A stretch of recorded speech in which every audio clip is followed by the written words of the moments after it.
'Cause we'll be on a tether.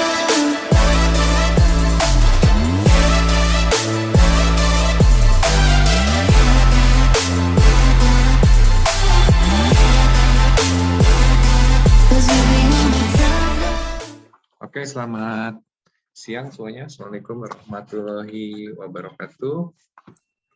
Waalaikumsalam. Ya, teman-teman semua udah hadir ya. Gimana kabarnya nih teman-teman yang habis UTS berpusing-pusing ria? Hari ini kita akan belajar yoga. Oh enggak deh. Teman-teman semua, hari ini kita akan belajar berkaitan dengan media interaktif digital, sehubungan dengan mungkin teman-teman di sini kan ada yang baru belajar juga gitu ya, ataupun baru mengenal gitu. Nah, saya sebenarnya ingin tadinya di awal ya pertemuan mengenai creative coding ini, tapi nggak apa-apa lah di tengah-tengah karena saya pikir anak S2 udah jago-jago, udah punya dasar waktu di S1 ya. Nah, terkait kemarin yang hasil UTS sudah kita rekap, udah ada di kami, itu akan nanti saya cek. Nah, saya sedikit kasih gambaran dulu tentang perkuliahan ini. Jadi nanti hari ini kita akan kedatangan tamu, kalau saya manggilnya Teh Cika, ya, Bu Marisa.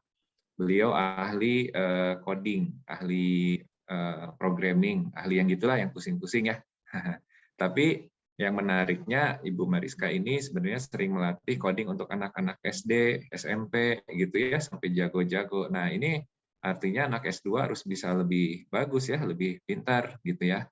Nah, kalau materinya saya udah sharing, mungkin ada 5 pertemuan, atau belum ya, nanti saya sharing, ada 5 pertemuan berkaitan dengan ini. Nggak usah ada yang disiapkan, mungkin nanti akan main browser, dan sebagainya. Dan sebetulnya Teh Cika ini mereka materinya tentang media interaktif, ada yang VR, ada yang game, dan ada yang interaktif gitu ya, ada yang semacam itu. Karena S2 kan jadi langsung studi kasus, jadi kita nggak langsung cara bikin VR atau game dan sebagainya, itu hanya medium aja. Dan kelihatannya nanti kalau ada jika cerita ini adalah menambah vitamin ya buat teman-teman untuk mengetahui bahwa sebuah aplikasi atau device itu ada berkaitan dengan coding dan sebagainya. Tapi dijamin ini coding yang nggak menyusahkan. Karena kemarin-kemarin sempat juga membahas coding, profesor dari Kyushu, wah itu mah semuanya pada teler juga ya gitu. Ganti background belakang aja demi susah banget gitu.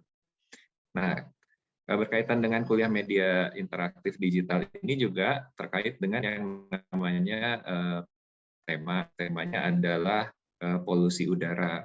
Nah, saya juga nih ditemanin Ibu Endit nih yang hebat ini, ahli teknik lingkungan gitu ya.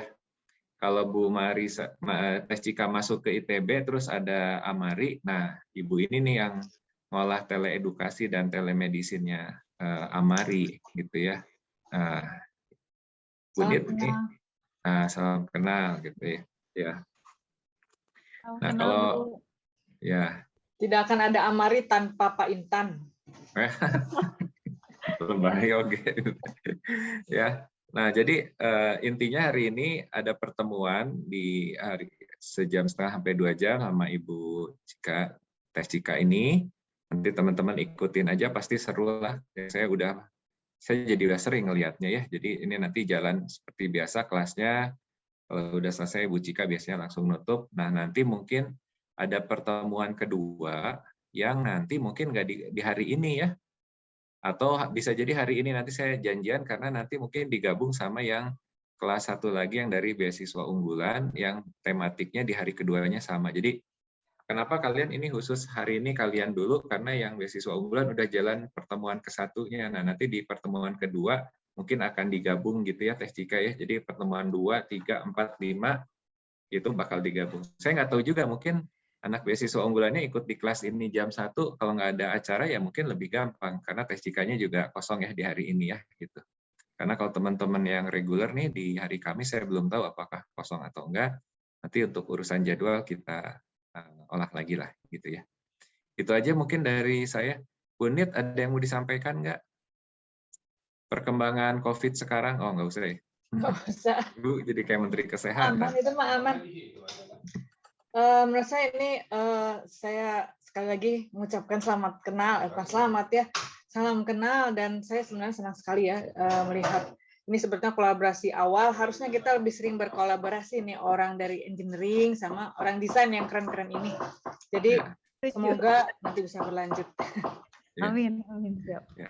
Tapi Ibu jangan lihat IG-nya Teh Cika ya, itu belajarnya kepalanya di bawah, kaki di atas. Hari ini di depan pintu terbalik kepalanya, kita langsung Kalau dibilangin gitu, saya malah nyari tuh IG. nyari. Jadi teman-teman, Teh Cika ini pelatih yoga juga yang kepalanya bisa di bawah, kaki di atas ya. Jadi kalau lihat Facebook IG-nya, Masya Allah, hebat lah, keren ya. Oke, itu aja, Mangga. Waktu dan tempat silahkan. Nanti teman-teman saya buka absennya, sementara nanti ikut kuliah Cika ya. Mangga. Oke, terima kasih Pak Intan, makasih Bu. Ya, Mari kita mulai aja berarti ya. ya, silakan. Selamat siang semuanya. Kita sekarang kan mau belajar kreatif coding nih, tapi saya boleh cerita dulu ya, intro dulu ya.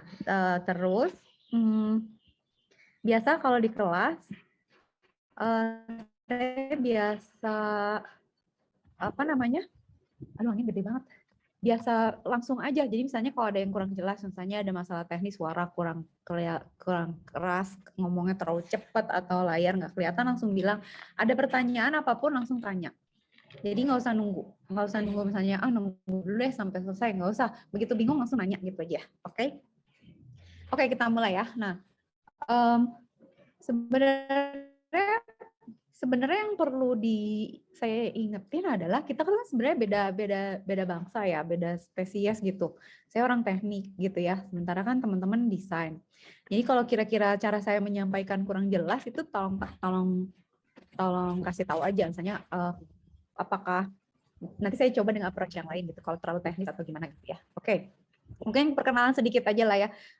Latar belakang saya kan elektro, jadi memang dari SMA itu emang engineering gitu, emang senangnya coding. Jadi kalau di sekolah tuh orang-orang belajar kimia, saya buka buku bukan matematik, buka buku majalah Metrodata gitu, info komputer gitu ya. Emang bukan orang kayaknya dari dulu tuh emang nggak suka lebih suka sesuatu yang digital, programming gitu. Jadi emang latar belakang saya itu elektro dari S1 sampai S3. Kebetulan S1-nya di ITENAS, S2, S3 di ITB. Topik-topiknya ini deh ya, robotik lah gitu, machine learning sama security gitu ya. Jadi ini background saya ini, jadi memang technical elektro gitu. Nah, pekerjaan saya sebenarnya part-timer ya. Jadi di ITB tuh ya kayak gini, misalnya ngajar, ada jadi dosen tamu atau riset gitu biasanya di ITB. Kalau tapi tetap part-time saya di Telkom, Telu, teknik komputer, itu udah lama ya. Tadinya saya sempat masuk di manajemen bisnis dan teknologi information juga, tapi keburu ketahuan linear S3 elektro, jadi sekarang saya di elektro lagi gitu. Itu part-time di Telu, sama saya juga part-time di BINUS. Jadi ya untuk otomotif dan robotics engineering. Intinya memang inilah ya, memang technical gitu. Dan saya juga punya sekolah programming. Nah, itu untuk anak-anak ada, untuk ibu-ibu ada gitu ya. Jadi emang bisnis, ada bisnis yang dijalankan juga. Kira-kira gitu ya background-nya gitu ceritanya. Oke, nah sekarang saya ke teman-teman sebelum kita mulai. Jadi sebagian besar dari kuliah kita sebenarnya praktek. Jadi kita akan praktek programming gitu. Mungkin Pak Intan udah cerita sih background teman-teman kan, ada yang ke arah gaming, ada yang virtual reality gitu ya. Saya yakin pasti udahlah gitu, pernah programming atau pernah lihat, udah tahu gitu. Cuman mungkin saya kasih bridging atau mungkin ada tambahan yang bisa mengisi detail-detail yang belum pernah mungkin gitu ya, belum pernah lihat gitu atau belum pernah disampaikan. Nah, sebenarnya programming ini kan problemnya harus nggak sih gitu ya? Problemnya tuh gini, kita tuh kan sekarang shifting ke digital ya semua gitu. Udah gitu pandemi lagi. Nah, dengan pandemi kita kan lebih ke digital karena akhirnya semua transaksi, interaksi kan jadinya digital. Sementara kalau kita ngomongin interaksi digital segala macam, ada komputer gitu ya, ada device, itu pasti ada codingnya gitu, ada programmingnya, di mana ada di mana-mana nih gitu.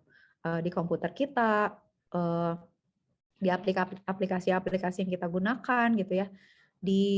Bahkan misalnya teman-teman melakukan transaksi pesan makanan atau jual beli sesuatu, itu kan transaksinya dibuat oleh aplikasi yang aplikasinya pakai coding pasti gitu. Jadi sebenarnya semua orang tuh mungkin nggak secara spesifik harus bisa programming, tapi to be able to do it itu a big advantage karena jadi bisa diaplikasikan untuk banyak hal. Nah, di kuliah ini nanti saya akan coba bekali gitu ya. Nanti teman-teman tuh bisa implement ini di banyak hal dengan di level sesuai dengan kebutuhan teman-teman gitu. Kayak misalnya kalau untuk desain, kalau untuk art atau malah mungkin bisa jadi bisa lebih jago daripada yang lain, misalnya nge-fix program yang mau dimodif gitu ya, atau mau dianalisis sebenarnya gitu ya. Jadi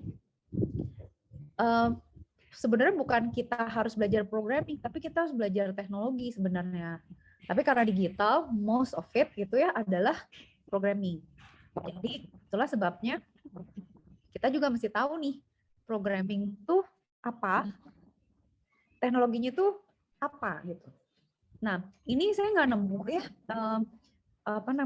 graphical tampilan ini yang tahun 2021. Saya nemunya 2019, tapi ada statistik yang lebih baru. Cuman kalau untuk tampilan ini oke lah, cukup mewakili gitu ya. Jadi bahasa programming tuh yang paling populer tuh ini. Seperti teman-teman lihat ya, Python itu hijau yang paling besar tuh karena dia itu paling gampang, terus dia paling implementable, terus support community-nya juga banyak gitu. Jadi sebenarnya kalau mau belajar bahasa programming, Python dulu deh gitu. Nanti kalau misalnya kira-kira mau spesifik kemana-kemana, baru cari bahasa pemrograman lain gitu. Java tuh masih bagus, udah bertahan lama karena memang banyak platform yang pakai Java, banyak kemampuan Java yang memang bagus gitu ya. Jadi Java tuh reliable, masih dipakai. Yang lain-lainnya tuh sebenarnya kayak C++ gitu ya, Perl apalagi Go gitu, itu mereka spesifik sesuai kebutuhannya gitu. Jadi nanti kalau misalnya teman-teman mikir, aduh mau belajar bahasa programming apa ya? Paling gampang tuh belajar Python dulu, nanti mau ganti bahasa apapun kalau udah ngerti logiknya, itu nggak masalah gitu. Ya, jadi ini bahasa programming yang ada. Nah, kalau kita ini tahun 2022 loh ini. Saya baru update-nya Kamis kemarin. Jadi bahasa paling terkenal itu, paling populer tuh spektrum rankingnya ini sampai 100 nih. Itu Python. Python tuh sering dipakai. Nah, kalau teman-teman lihat, dibandingin sama bahasa-bahasa lain, itu kalau di types-nya ya bisa dilihat ya. Kalau gambarnya bola dunia gitu, artinya dia jalan di website. Kalau ada gambar desktop, berarti jalan di aplikasi di desktop gitu. Kalau ada gambar mobile phone ini, berarti jalan di mobile phone. Kalau ada gambar kayak chip gini, itu berarti dia microcontroller. Jadi dia bisa misalnya coding di kulkas gitu, ngoding mesin kopi gitu, atau ngoding lampu gitu ya. Nah, itu kayak gitu. Nah, Python itu cuman bisa buat ngoding di web dan di application web, nggak bisa buat ngoding di mobile, tapi dia populer gitu karena bahasanya mudah gitu. Nanti teman-teman belajar ya, belajar bahasa Python dengan cara yang casual gitu, nggak belajar sintaks gitu yang serius, tapi kita coba problem solving tapi pakai Python. Nah, itu kalau dilihat dari popularity-nya tuh kenapa sih masih dipakai gitu, karena sih itu bahasa pemrograman yang deket ke bahasa mesin. Jadi dia tuh cepet. Jadi kalau kita misalnya mau bikin aplikasi ke mesin gitu ya, entah misalnya microcontroller atau robotik atau alat-alat yang sekiranya lebih ke mesin, itu pakai C itu cepet banget. Gitu. Jadi kalau performance itu biasanya pakai C. Jadi makanya C masih terkenal, setelah itu Java, dan menyusullah bahasa-bahasa lain di bawahnya gitu. Gitu. Jadi bahasa pemrograman tuh ada banyak, cuman bukan berarti kita harus bisa semua. Kita hanya kalau perlu aja belajar gitu. Tapi nanti kita akan belajar prinsip programming itu apa. Kalau itu udah tahu, mau ganti bahasa apapun nggak masalah. Nah, ini mungkin lebih menjelaskan ya. Mungkin kan ini ya, teman-teman mungkin udah ada sebagian yang di game development ya, ngerjain bikin game. Nah, ini saya mau ceritain itu adalah untuk di dunia programming atau coding itu ada ininya, ada apanya ya, personality-nya gitu. Jadi untuk setiap personality itu tuh beda skill setnya gitu. Jadi kalau misalnya teman-teman kayak gini ya, contohnya kita mau bikin, misalnya apa? Misalnya websitenya Tokopedia deh, atau Shopee. Itu kan mungkin teman-teman ada yang, gue lebih suka belanja di Shopee deh daripada di Topet, soalnya checkout-nya lebih gampang, searching-nya lebih bagus gitu. Gue nggak suka belanja di Bukalapak gitu, karena ribet gitu, mau check out tuh stepnya banyak, atau misalnya gue nggak suka warnanya, nggak suka fontnya, nggak tau lah gitu ya misalnya. Nah, kalau misalnya secara umum gitu, kalau kita buat aplikasi di web, yang misalnya jalan di website, itu ada dibagi dua, jadi ada front end sama back end. Front end ini yang dia pakai bahasa JavaScript gitu ya, Elm, TypeScript, itu dia lebih ke teman-teman gitu, dia harus punya kemampuan art gitu. Jadi tipografi lah, terus warna, komposisi, flow apa misalnya kayak kalau kita ngeklik nih, misalnya search, terus mau pilih barang, terus pilih tipe, terus pilih jumlah, terus check out, pilih pembayaran, itu kan flow-nya tuh harus jago gitu, karena kalau terlalu bertele-tele juga orang kesel gitu. Nah, front end, programmer di front end sama programmer di back end tuh beda. Nah, untuk menjadi contoh ya, teman-teman tuh kalau coding itu pasti lebih cocok di front end gitu, karena ada desain gitu, mikirin abis ini apa gitu ya, warnanya apa, komposisinya gimana, ini mau kayak gimana, header sama isinya gitu, kontennya mau fontnya apa, terus misalnya ada menu mau fontnya apa. Kalau saya tipe technical gitu biasanya di back end, jadi makanya di back end itu kalau kita ini ya contohin adalah kayak kalau di restoran itu front end itu kan kalau lihat di Gordon Ramsay itu ada si Joe ya, atau siapalah gitu ya, yang di depan yang nawarin menu, yang ngajak ngomong gitu, yang taking order. Nah, itu tuh front end atau pintu masuknya restoran lah gitu, yang harus bagus, harus ramah. Back end tuh dapur gitu. Jadi makanya di dapur tuh ada bahasa Python, ada Go, ada Ruby, ada Scala, ada segala macam gitu ya. Itu karena di dapur tuh kacau balau gitu, maksudnya di sanalah terjadi operasi misalnya Shopee. Pada saat kita search gitu ya, yang nanti nyari indexing database tuh di back end-nya itu, di bagian front end-nya itu cuma tampilan untuk user aja. Jadi user tuh cuma tahu gue nyari mana hasilnya, tampilin ke gue gitu. Itu kayak si front end ini cuma bilang, gue mau nasi goreng, gue mau 3 steak ini, burger berapa gitu ya. Di dapur Gordon Ramsay lagi marah-marah, dagingnya kurang matang, ini apa segala, itu back end tuh urusannya gitu, jadi bagian dapur aja rupanya. Nah ini tuh berdua tuh emang harus cocok gitu, karena harus ada kayak plugin atau apa ya, penghubung antara dua bahasa front end dan back end ini.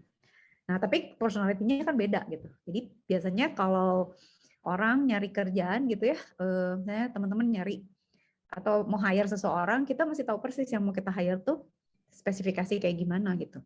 Itu ya. Terus ada lagi programmer mobile development nih.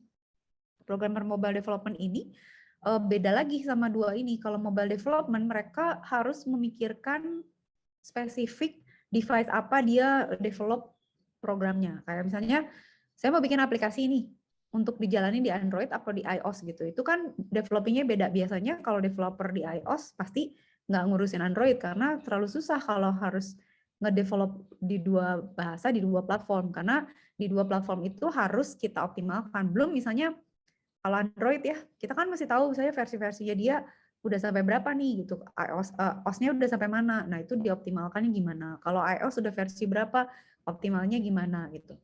Nah kalau mobile development itu kelebihan apa maksudnya traits-nya, dia harus bisa menghemat kode. Maksudnya dalam artian menghemat resource. Kalau kita ngoding ya buat web development itu kita nggak terlalu mikirkan resource. Tapi kalau kita bikin untuk aplikasi di mobile, kita mesti bikin aplikasi yang nggak terlalu besar, nggak lemot, terus nggak ngabisin tempat gitu. Karena kalau misalnya programnya gede orang nggak mau download dong gitu. Terus kalau lemot juga ya males aja gitu. Jadi harus snappy, simple, menarik dengan resource yang dipunyai sama smartphone gitu, dengan RAM hanya sekian, prosesor segitu gitu. Beda sama kalau website kan ya pakai laptop lah. Orang biasanya kan nge-browsing ya walaupun pakai browser di handphone kan, tapi tidak sesusah di mobile development. Jadi biasanya di mobile development itu orang-orangnya programmernya lebih hemat gitu, lebih efisien programmernya. Nah, terus ada programmer game. Nah, programmer game juga deket nih ke teman-teman. Itu kayak kalau misalnya teman-teman lihat ya website saya juga punya website ya, karena orang teknik elektron bikin. Itu dry banget warnanya gitu, fontnya gitu, sederhana banget karena memang saya nggak punya, maksudnya gimana ya, mau dipaksa juga nggak bisa gitu. Bisa sih belajar tapi nggak akan sejago teman-teman FSRD pastinya gitu. Jadi kalaupun bikin website ya sederhana aja gitu, nggak dry aja gitu. Memang bukan skillnya. Sama game development juga ya. Kalau saya bikin game itu saya pasti akan cari platform atau alat di mana saya bisa generate asetnya dengan cepat, kayak misalnya pakai game maker itu kan bikin sprite-nya tinggal digambar 2 dimensi, cepet aja gitu loh, gambar bulat terus jadi secara gamenya jalan gitu, tapi nggak usah susah bikin asetnya. Nah kalau game development itu biasanya kenapa perusahaan game orangnya banyak itu karena yang bikin asetnya juga harus banyak, kayak misalnya bikin world-nya, universe-nya, terrain-nya gitu ya, terus tokoh-tokohnya, kostumnya, lighting-nya. Udahlah itu saya nggak kebayang. Saya pernah belajar, nggak tahu teman-teman ada yang udah pakai Unity, pakai apa lagi? Saya pernah nyoba pakai Blender. Itu kalau disuruh coding hayulah gitu. Tapi pada saat dikasih panel terus disuruh misalnya coba bikin bola gitu. Coba render bola, tapi bolanya tuh dari marmer gitu. Oke, terus bedain sama batu. Lighting-nya bedain, terus teksturnya bedain gitu. Terus atau sepatu gitu, atau objek sederhana lah ya, nggak usah sepatu banget lah ya. Itu gak bisa loh, saya gak bisa, maksudnya jadi oke, udah deh, kalau di coding gue kerjain deh, tapi kalau udah suruh ngegambar, ngebentuk gitu, terus mikirin gitu, oke shadow-nya gini, oke kalau dari sini bentuknya gitu udah nggak sampai gitu. Jadi itu memang teman-teman kalau game development itu programmernya tuh harus yang punya skill art banget gitu, atau ya memang bagi tugas. Jadi memang mungkin gitu ya, yang artnya bikin asetnya orang programmernya yang nanti akan menggerakkan si aset-asetnya itu gitu. Nah itu kalau di game development skillnya beda lagi. Jadi dulu juga saya pernah ngajar itu di MDG ya. Itu saya ngajar pakai Glut gitu. Kita bikin aset terus kita gerakin gitu. Itu game development. Atau misalnya ada juga kalau kita mau bikin desktop application, banyak sih, bisa macam-macam gitu. Bisa Scala, Go, Python, atau ada satu lagi sistem programming. Nah kalau sistem programming ini serius lah, dia kayak admin OS gitu, atau network engineer gitu. Yang dia bikin coding-codingnya tuh yang spesifik untuk sistem tertentu. Itu orangnya beda lagi, itu dedicated memang urusannya dia itu gitu. Kayak misalnya ngurusin security network, atau misalnya ilmuwan data science yang ngoding pakai R buat crawling datanya udah banyak, dapat big data, dianalisis, terus dikasih visualisasinya, itu sistem programming gitu. Jadi, nah ini mikirin performance nih kalau sistem programming. Jadi kalau programmer sistem itu mirip sama ada kayak mobile development ya. Jadi mereka mikirin gimana coba supaya bisa proses data dengan lebih cepat, gimana supaya lebih hemat storage, gimana supaya komputasinya lebih cepat dan hasilnya lebih presisi, gitu-gitu. Jadi sesuai tujuannya programming tuh sehingga culture atau personality setiap programmer juga sebenarnya beda. Gitu. Oke ya, internet tidak stabil. Oke. Nah sekarang kalau kita lihat ya teman-teman lihat misalnya, oke sekarang kita lihat website deh gitu. populer website apa aja sih? Misalnya Google, Facebook, YouTube gitu ya. Kita lihat Twitter, Wikipedia, apalagi LinkedIn, WordPress. Itu kan kita lihat mereka populer. Artinya kalau populer apa? Banyak visitornya kan. Nah, kalau untuk di bagian depan antar mukanya kayak Tokopedia atau apa ya marketplace gitu kan, antar muka tuh biasanya pakai JavaScript karena JavaScript itu sebenarnya ada HTML, CSS atau JavaScript. Itu mereka interaktifnya gitu. Jadi kayak kalau misalnya ada iklannya atau ada videonya atau ada teks berjalan atau misalnya ada pop up atau kita bisa masukin sesuatu itu pakai JavaScript. Nah, yang jadi problem itu pada saat kita misalnya ya membuat website besar kayak gini adalah mikirin gimana caranya supaya kita bisa melayani sebanyak mungkin user dalam satu satuan waktu. Nah, kalau front end itu sebenarnya basically kan cuma nge-display tampilan depan aja. Yang pusing tuh back end-nya gitu. Back end-nya tuh mikirin, aduh gila nih ada usernya banyak banget nih. Ini kayak Google, ini tapi data lama ya, 1,6 juta per month gitu ya. Pasti kan ada per hari itu orang buka Google berapa orang itu pasti ada datanya kan. Nah, nantinya secara network gitu ya, itu pasti servernya Google tuh ada banyak. Jadi nggak cuma satu komputer atau server yang menangani user, tapi banyak. Nah, itu tuh codingnya ada lagi gitu. Gimana caranya kita mengatur alur atau banyaknya user yang datang ke website kita, terus gimana cara kita ngembaliin data ke mereka atau mencari apa ya? Kayak saya login nih, itu kan sistemnya masih nyari kan. Oke, Marisa ada nggak di sistem kita passwordnya cocok nggak dia gitu. Terakhir dia habis ngapain aja coba. Datanya diproses terus nanti balik lagi kan dibuka si front end akan ngasih tampilan setelah login gitu. Terus misalnya saya login ke Facebook, berarti kan, oh tadi loginnya Marisa ya, berarti timelinenya Marisa dong gitu. Dia harus cari ke database tuh, terus nanti dia tampilin ke front end-nya. Oh ini teman-temannya dia, berarti di timeline saya muncul update-update dari teman-teman saya aja gitu misalnya. Atau kalau TikTok misalnya, berarti kan kalau saya, oh nih orang nih preferensinya ini nih, berarti FYP-nya beda nih yang ditampilin gitu. Atau misalnya Instagram Explore orang kan beda-beda tergantung minatnya dia apa. Itu kerjanya di belakang tuh si back end ini yang keriting dan mensinkronize semua pekerjaan itu. Tapi intinya bahasa-bahasanya sih ini aja tanda kutip. Walaupun konfigurasinya bisa macam-macam, tapi intinya bahasa pemrograman ada banyak, implementasinya ada banyak. Nah, itu nanti akan digunakan sesuai kebutuhannya masing-masing. Begitu. Oke. Ya, terus mungkin saya juga mau cerita bahwa kenapa tadi Pak Intan bilang kan, saya ngajarin anak-anak kecil programming. Nah, sebenarnya kan programming itu semua orang, kalaupun nggak bisa harus paham ya, karena kita tuh nantinya kan, kalau teman-teman udah pernah dengar, pasti ada teman-teman yang sekarang yang udah ngerjain VR, AR, atau game programming, pasti kan ada yang mungkin sekarang lagi bikin NFT buat game, ada yang mungkin mulai ngerjain metaverse gitu ya. Kita tuh kan sekarang bakalan pindah ke digital ya. Walaupun mungkin dunia fisik kita ada, tapi shifting ke digital. Kayak sekarang kita mulai transaksi pakai cryptocurrency. Beli barang di cryptocurrency. Aset-aset mulai bentuknya digital. Kayak ngapain sih lo punya cyberpunk gitu ya. Misalnya ngapain sih punya NFT gitu.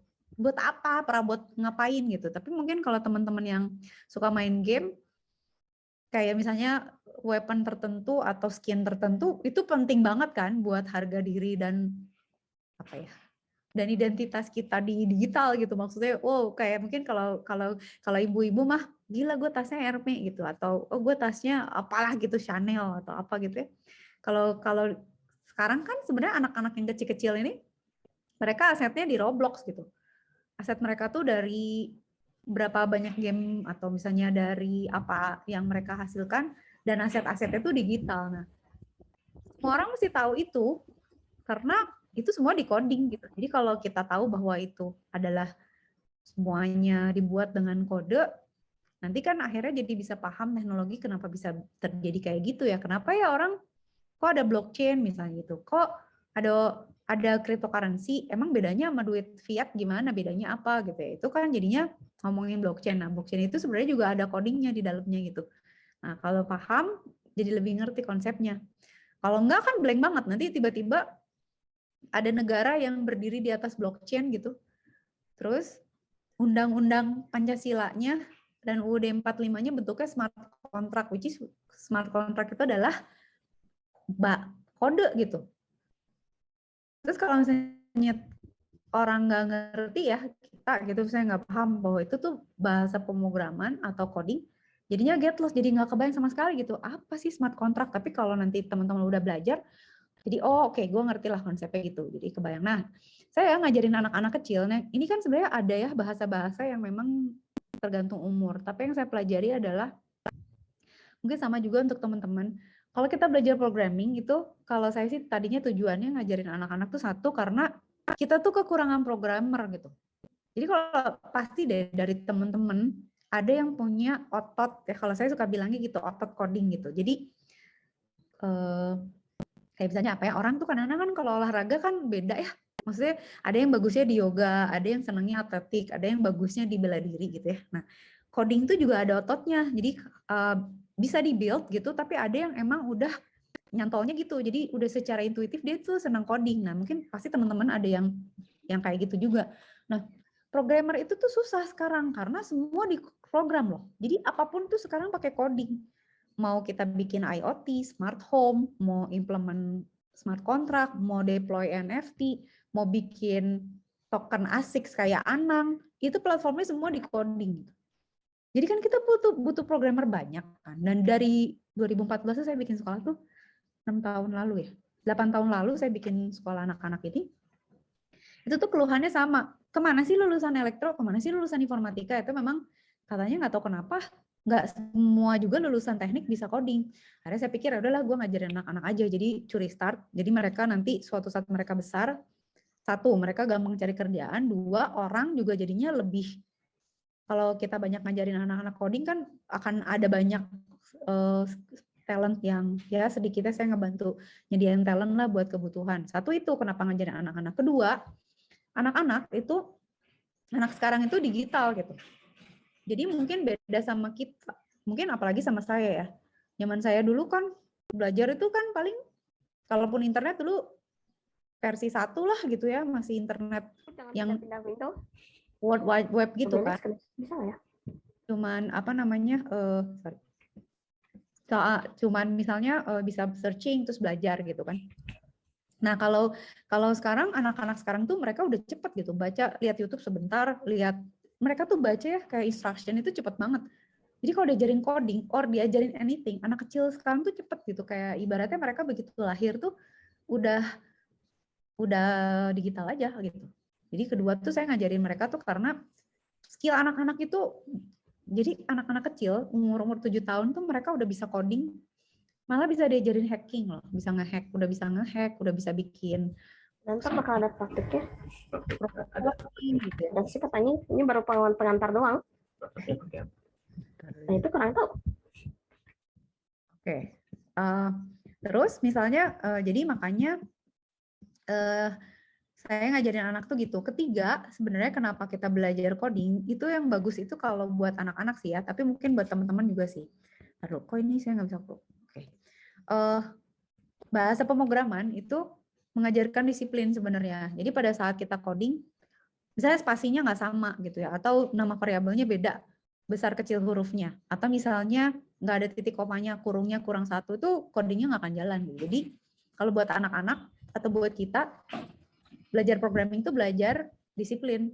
Makanya kan saya bilang di awal, kita tuh beda spesies loh gitu. Tapi kalau kita collab itu jadi powerful karena gini, karena orang teknik terbiasa kaku dan gimana ya, on track gitu loh. Kita tuh kayak punya metrik di mana harus ada performance di situ. Jadi semuanya tuh terukur dan saklek gitu.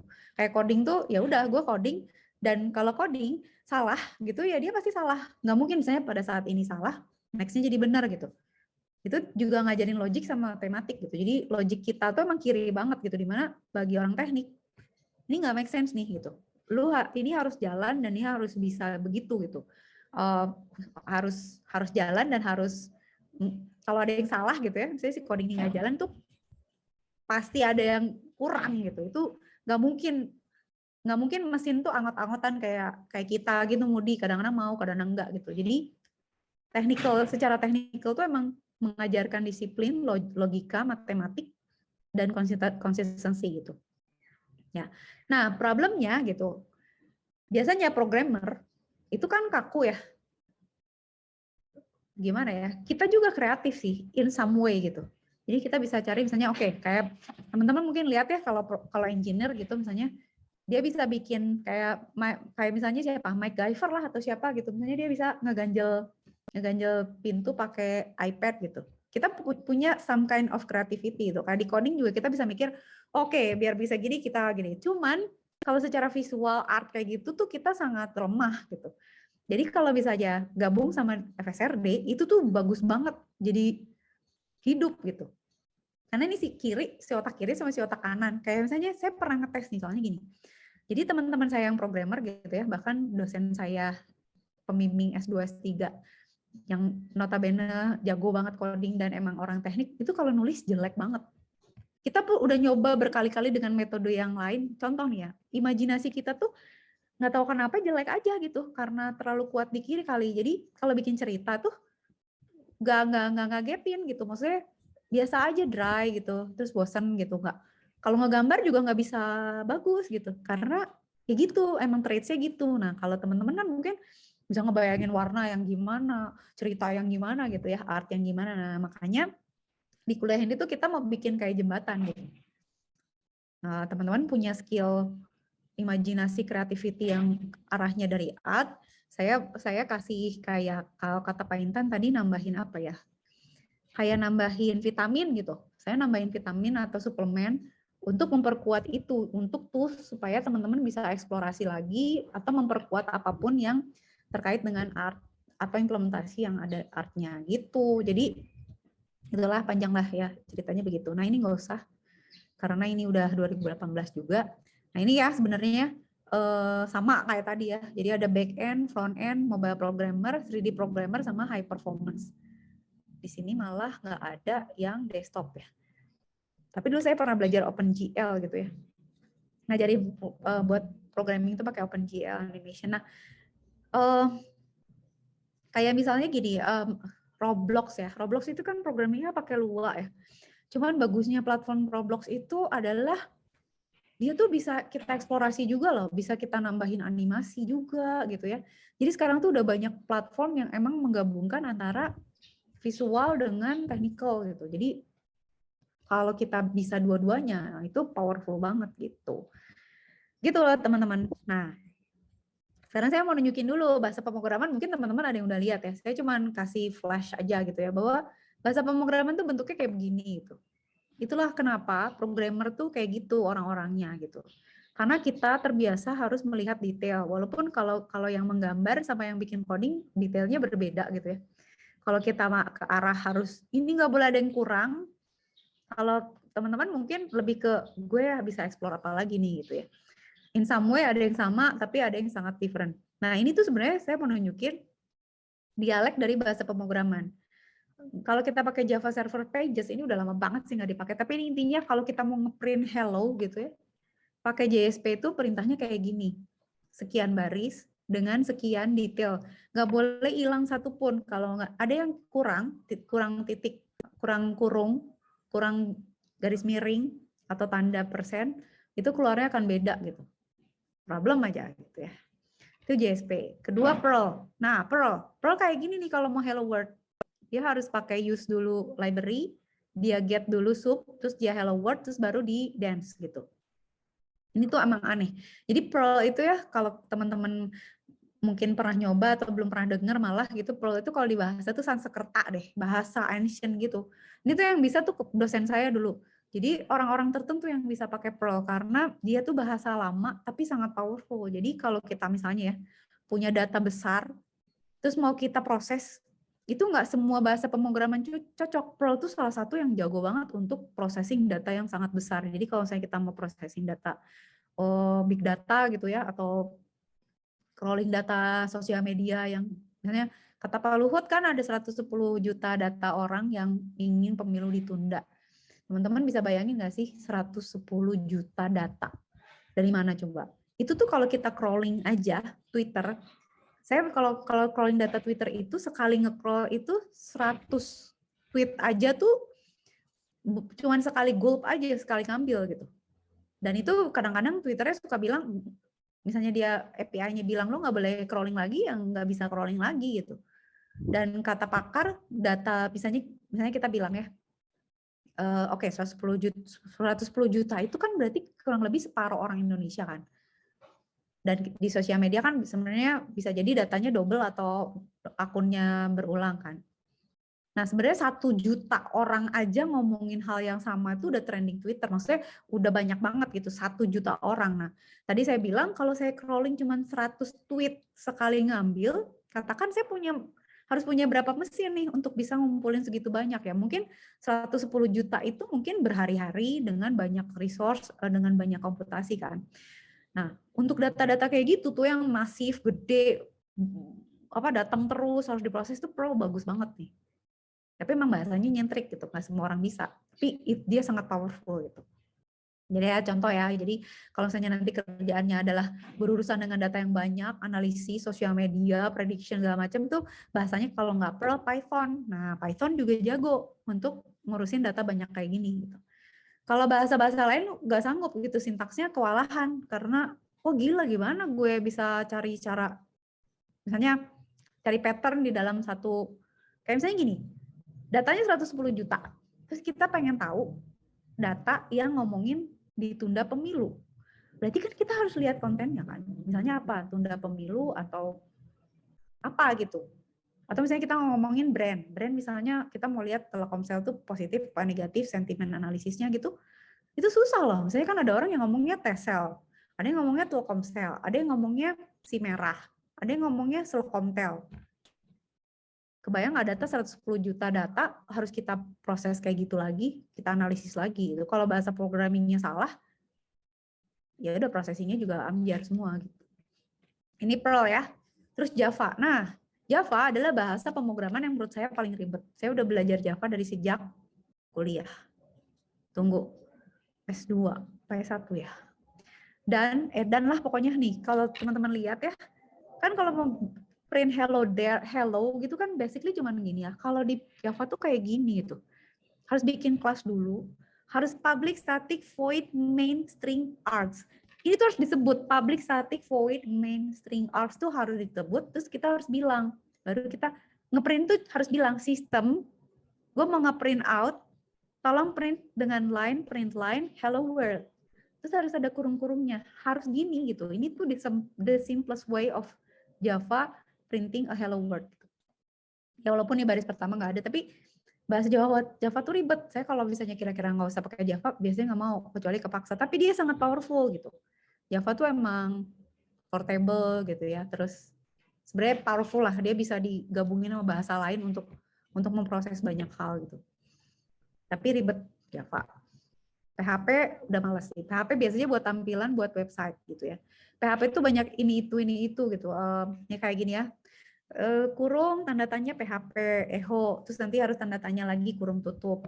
Dan PHP itu weak type language. Jadi kalau saya sih nggak gitu suka PHP karena kita tuh bisa ganti tipe variabel di mana aja gitu. Jadi nanti pada saat programnya udah banyak, kita nyari kesalahannya tuh susah di PHP karena dia suka nggak konsisten gitu. Ya kayak PHP aja gitu ya. Apa namanya?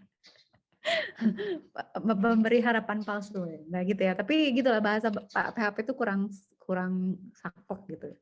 Ini sih ya, itu kalau mau nge-print hello world sebenarnya sih bisa lebih pendek dari ini. Cuma ini menggambarkan seberapa rumitnya ya. Ini C++ gitu ya. Ini Cold Fusion, ini ASP, ini C#. C# tuh mirip Java, tapi dia buatannya Microsoft kan. Mirip Java, Python. Nah, Python itu kalau mau ngeprint, nggak usah manggil library, nggak usah manggil system out, nggak usah kurung buka, nggak usah bikin kelas, nggak usah setup apa-apa, ya udah tinggal ngeprint aja, print hello Python. Gitu. Jadi itu nunjukin bahwa Python itu adalah bahasa pemrograman yang paling straightforward lah. Gampang aja gitu. Jadi intuitif loh. Jadi kadang-kadang saya kan udah pernah belajar bahasa pemrograman beberapa gitu ya. Pas pakai Python tuh gini, misalnya mikir, gue kayaknya mau coba gini ya, bisa nggak ya? Bisa gitu. Jadi si Python ini sintaksnya tuh apa ya, cocok sama alur berpikir kita gitu, nggak ribet kayak bahasa pemrograman lain. Makanya nanti kita coba belajar pakai bahasa Python, oke? Atau JavaScript lah, nanti kita lihat.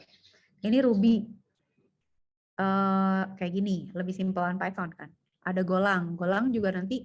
Kenapa orang pakai Golang gitu? Ada kelebihannya lagi bahasa Golang. Bahasa Golang tuh dia bisa apa namanya?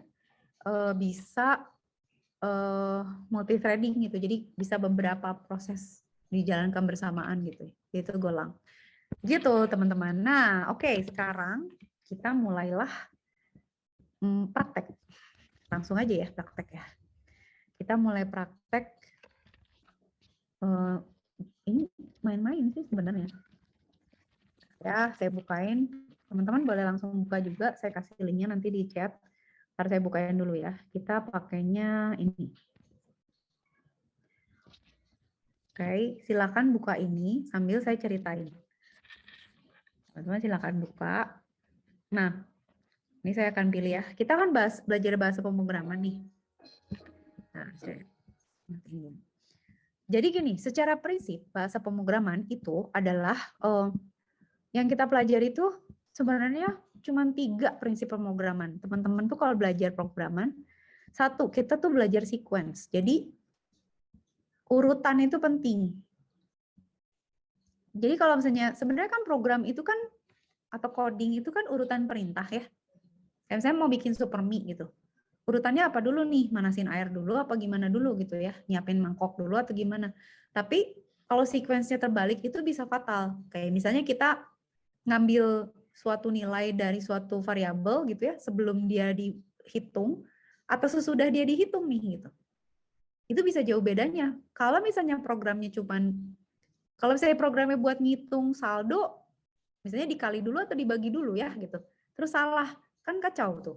Atau misalnya programnya untuk nerbangin roket. Kalau terbalik sintaksnya, wah kacau tuh. Bisa tabrakan atau bisa apa, atau bisa salah variabel, salah baca, bisa berakibat fatal gitu. Jadi sequence ya, pertama tuh kita belajar sequence. Itu penting ya, urutan. Kedua apa? Kita belajar looping atau pengulangan. Nah, secara programming, kenapa kita prinsipnya ada looping, ada pengulangan? Itu kenapa ada bahasa pemrograman kan sebenarnya kita mau menggunakan mesin untuk ngebantu kita ngitung kan. Kayak misalnya kita mau ngitung bolak-balik aja, kerjanya tuh ngitung ini bilangan prima atau bukan ya, atau misalnya apa ya? Kita mau bikin program untuk ngebedain warna atau ngitung nilai RGB gitu ya, atau apa. Tapi kan itu berulang tuh, misalnya teman-teman nih, misalnya, saya nggak tahu persis ya, misalnya teman-teman punya gambarnya tuh pixel, misalnya berapa kali berapa, 480 kali 480 misalnya, 480, 768 kali 480, atau berapa lah ya, berapa sih biasanya, 640 kali 8, ya nggak tahu lah berapa pixel gitu ya, kali 480 misalnya. Terus kita mau ngetes setiap pixelnya gitu. Ini harganya berapa gitu. Isi pixelnya itu berapa. Itu kan berarti kita harus ngulang-ngulang tuh 640 kali 480 kali tuh. Pixel ini. Itu kan berulang-ulang ya. Kalau kita pakai programming, kita bisa nyuruh aja ke dia. Coba ulang 1000 kali hitung ini. Atau coba ulang sekian kali cek dia tuh RGB-nya berapa. Nah, dengan programming itu kan lebih mudah. Jadi nanti kita akan belajar sequence, urutan, kemudian perulangan. Yang ketiga adalah conditionals. Udah sebenarnya cuma itu aja. Jadi di programming itu mau pakai bahasa apapun, mau problemnya apapun, itu udah solve pakai ini doang, 3 ini. Conditionals itu apa? Conditionals itu if. Jadi persyaratan.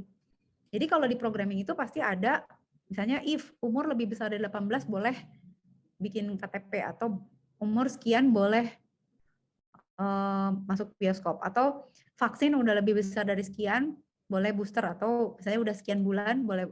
Jadi udah begitu kita tahu sequence, tahu perulangan, tahu persyaratan, mau problemnya apapun mau ngitung-ngitung apa implementasinya adalah misalnya mendeteksi warna atau misalnya menghitung apa ya, saldo, atau misalnya menghitung apa yang kompleks misalnya prediksi nilai saham bla bla, itu pakai ini, nggak ada lagi. Nah, tapi nanti ada tambahan, nanti teman-teman akan belajar satu lagi sebenarnya yang penting, yaitu adalah additional, itu adalah functions. Jadi functions itu adalah bagian dari coding juga yang kita pisah gitu, karena ada saat kita punya program nih, isinya udah banyak nih, kita bikin coding untuk melakukan sesuatu. Terus dia jadi gede banget sih programnya, itu tuh bisa kita pecah-pecah. Jadi kayak gini, ibaratnya gini, kalau misalnya teman-teman punya dapur nih, nah tapi entah gimana gitu ya, si restoran ini tuh jualan nasi goreng sama pastry misalnya. Sebenarnya kan nasi goreng sama pastry itu kan urusannya beda ya, woknya beda, ininya apa sutilnya beda. Kalau pastry nggak pakai wok gitu kan, pastry mah beda lagi, materialnya beda, perabotnya juga beda gitu. Nah kalau mereka disatuin di dalam satu dapur bisa nggak? Bisa. Cuman kan apa kacau gitu. Maksudnya mereka bercampur tapi sebenarnya ngapain juga gitu. Bisa dipisah. Jadi misalnya ya udah nasi goreng mah dipisah aja, dapurnya sebelah sana, pastry sebelah sini, kan mereka juga paling yang mereka pakai bareng misalnya tempat cuci piring gitu atau rak piring. Tapi perabot sama barang-barangnya tuh nggak akan ada yang sama, bener nggak? Nah itu tuh kita pisahin kayak function aja gitu. Jadi function nanti dipisahin. Jadi function tuh nanti kayak ini tuh area nasi goreng, ini area pastry. Nanti kalau kita mau bikin pastry, panggil aja ke dia. Gue bikin pastry ya, gue mau croissant 3 gitu. Kesini nasi goreng kambing 2 gitu ya. Daripada disatuin gitu. Jadi kalau disatuin, kita juga ngeceknya susah gitu. Kayak misalnya mau ngecek bahan baku, mau ngecek piring masih ada atau enggak, segala macamnya jadi lebih sulit gitu. Nah, sebenarnya coding itu nanti bisa kita pecah juga gitu. Jadi ada fungsi-fungsi yang nanti mempermudah supaya kita codingnya nggak pabaliut gitu. Gitu teman-teman. Oke? Jadi itu yang kita pelajari ya. Nah, hari ini kita akan belajar ini. Kita hari ini akan belajar 3 ini. Siap? Udah dibuka kan? Kalau teman-teman. Terus nanti tolong lapor kalau saya ada pertanyaan atau apa, silakan boleh share screen, boleh nanya, dan saya akan pidato dulu, cerita aja gitu ya, nyontohin aja, terus setelah itu teman-teman bisa coba sendiri ya. Oke, sekarang nih saya clear. Ini saya clear. Oke, ini saya clear. Oke, terus kita lihat. Nah, sekarang gini, kita sekarang belum belajar bahasa pemrograman nih, cuman logik aja. Jadi makanya bentuknya gini nih, drag and drop aja. Tapi tujuannya dia bilang, kita mau mendekati si shape ini, tapi harus maju dua kali, 2 langkah kan. Tapi di sini kan baru ada 1 langkah nih. Berarti kan kalau kita jalanin, dia cuma maju sekali kan. Coba ya, biar kedengeran bunyinya gimana. Gimana sih? Kok nggak ada bunyinya. Tadi kok bisa? Ya udahlah. Nah, kalau misalnya kita tambahin 1 lagi ya. Nah, itu dia bisa maju.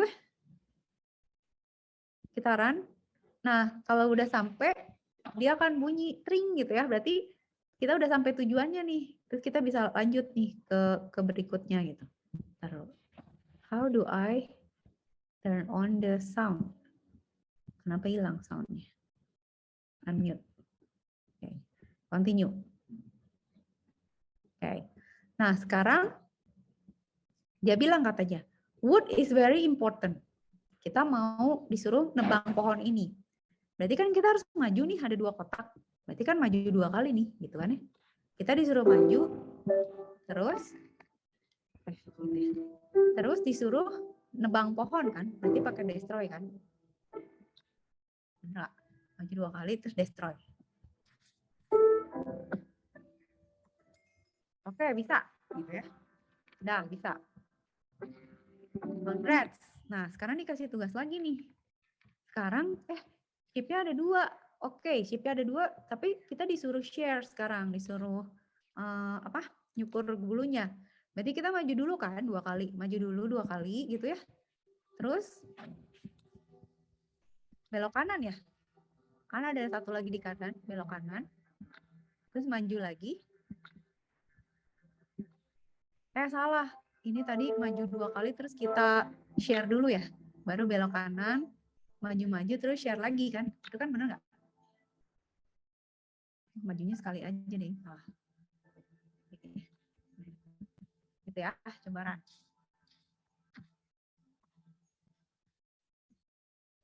Gitu.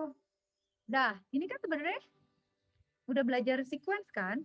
Maksudnya kita nyukur yang mana dulu, maju dulu apa nyukur dulu gitu kan ya? Oke, sekarang kita lihat lagi. Kita sekarang mau maju berapa kali? 3 kali ya, maju. Ini mulai panjang kan kodenya. Oke, maju 3 kali, belok kiri, maju lagi 3 kali, gitu kan ya?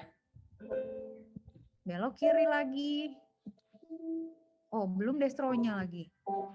Maju 3 kali destroy. Terus belok kiri, maju 3 kali lagi, terus destroy. Benar nggak? Terus belok kiri. Maju 3 kali lagi, terus destroy. Nah, ini udah mulai perlu perulangan nih. Karena udah mulai ribet nih. Dan udah ada pola nih. Coba ya di run ya. Oke. Oke. Bisa ya. Nah, next. Next-nya. Nanti teman-teman boleh kerjain. Kalau ada yang mau ditanya, tanya boleh ya. Saya sambil ngejelasin. Nah, jadi tadi sampai part 4 itu tuh sebenarnya cuman urusan sequence aja gitu. Tapi kan kelihatan ya teman-teman udah mulai lihat kan, ada yang berulang-ulang gitu kayak maju, potong, belok kiri, maju. Sebenarnya itu ada pola-pola yang kita bisa ulang aja gitu. Nah, sekarang kita mulai belajar looping. Nah, loopingnya itu pakai yang merah ini. Jadi berulang gitu ya. Nah, sekarang gini, kalau kita mau bikin tembok ya sepanjang tanah ini, menurut teman-teman kita kan harus naruh dulu ya temboknya. Nah, maju dulu apa naruh tembok dulu? Maju dulu apa naruh tembok dulu? Bagusnya. Itu kan sequence ya. Kalau misalnya kita maju, naruh tembok dulu ya. Kalau kita maju gitu. Dulu. Maju dulu. Kalau maju dulu, naruh tembok dulu ya. Oke, dulu baru maju, benar kan? Nah, ini kan berarti kita naruh dulu baru maju. Tapi kan 4 kali ya. Berarti kita taruh di repeat 4 kali gitu. Jadi kita akan 4 kali naruh, maju gitu. Kalau misalnya kita terbalik, ya jadi beda gitu. Misalnya ya saya balikin dulu. Maju dulu baru naruh. Itu nanti satu nggak kebagian tuh. Nah, itulah sebabnya urutan tuh penting gitu. Pada saat urutannya terbalik, bisa kacau gitu. Kalau cuman gini aja sih nggak apa-apa. Tapi kalau misalnya ini adalah mobil otonomos gitu, gimana ngerem dulu atau belok dulu? Kalau kebalik gimana? Itu kan nggak bisa. Jadi kalau gitu harus taruh dulu, maju, taruh dulu, maju, taruh dulu, maju 4 kali. Nah, bisa kan berarti? Jadi sekarang teman-teman udah bisa urutan sama berulang. Sekarang kita coba yang gampang dulu, easy. Ya udah berarti sekarang kita hapus dulu. Berarti kita harus maju nih ke sini 3. Oke, repeat 3. Nah, sekarang taruh dulu, maju dulu. Kalau taruh dulu udah ada nih, berarti maju dulu kan? Berarti maju dulu baru taruh nih. Maju 3 kali nih. Oke, benar. Sip. Udah ya, sampai situ berarti kita harus nambahin belok kanan dong. Terus maju lagi berapa kali nih? Berarti 1, 2, 3. Berarti repeat 3. Ya kan? Taruh dulu apa maju dulu? Maju dulu, taruh.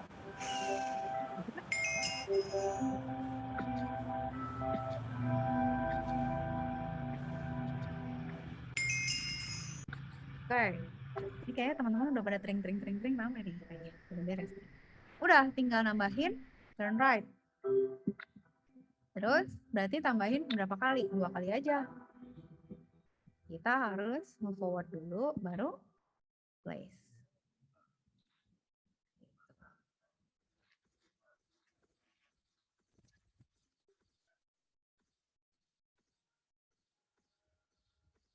Gitu teman-teman. Ya. Gitu ya. Nah, jadi udah nih, gampang kan, gampang. Jadi sebenarnya problem tuh cuma gini-gini aja gitu. Programming tuh, kok nggak mau pindah sih? Pindah laptop. Ayo minum.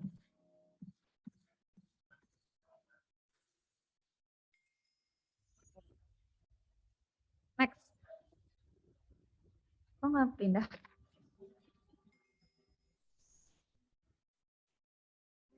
Oke, matiin. Dah, sekarang gimana? Sekarang kita mau nanam sepanjang ini kan.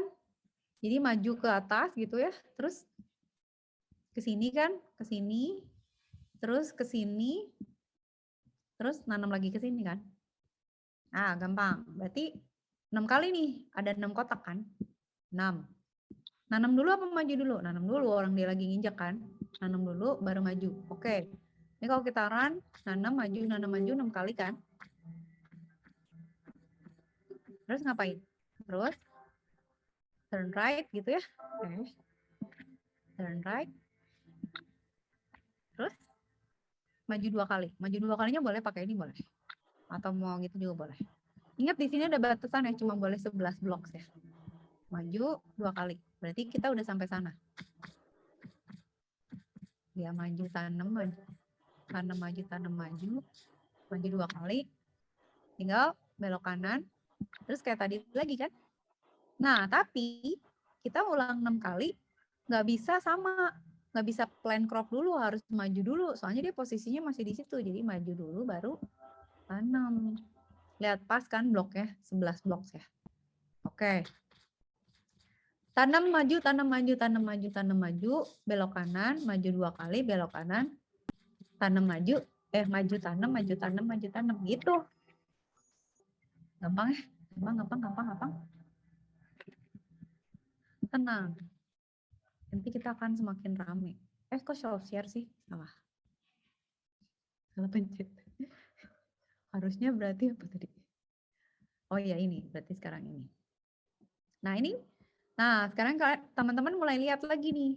Ini tuh boleh lewat mana aja. Nah, terserah teman-teman mau begini dulu, begini, terus begini, gitu boleh. Asal kita nggak boleh nabrak creeper. Mau kemana dulu terserah dah gitu ya. Kalau saya mau rutenya begini. Kalau rute saya maunya ke sini, terus ke sini, terus ke sini, terus ke sini, terus ke sini.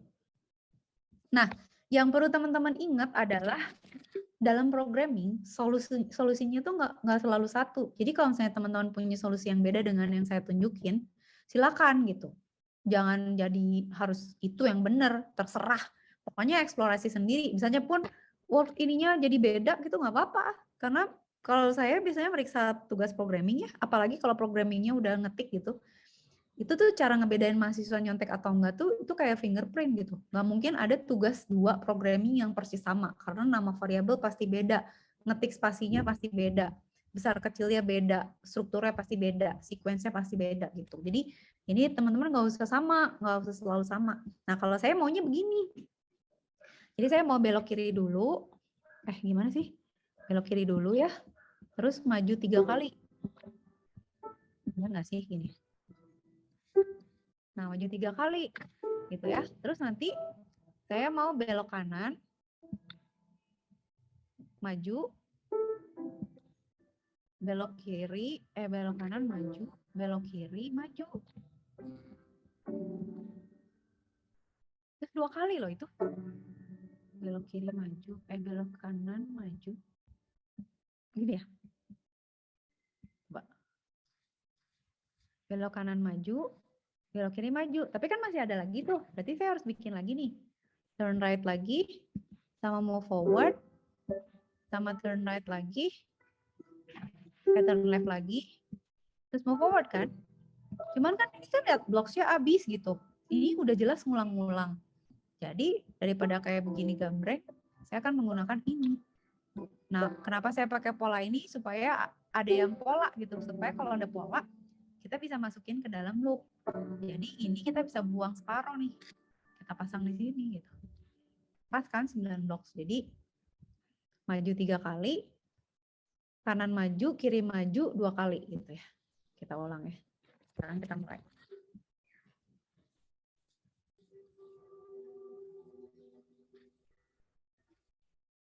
Gitu. Nah, teman-teman mau boleh aja terserah mau urutannya ke sana ke sini, pokoknya berhasil gitu aja. Alright. Okay. Continue.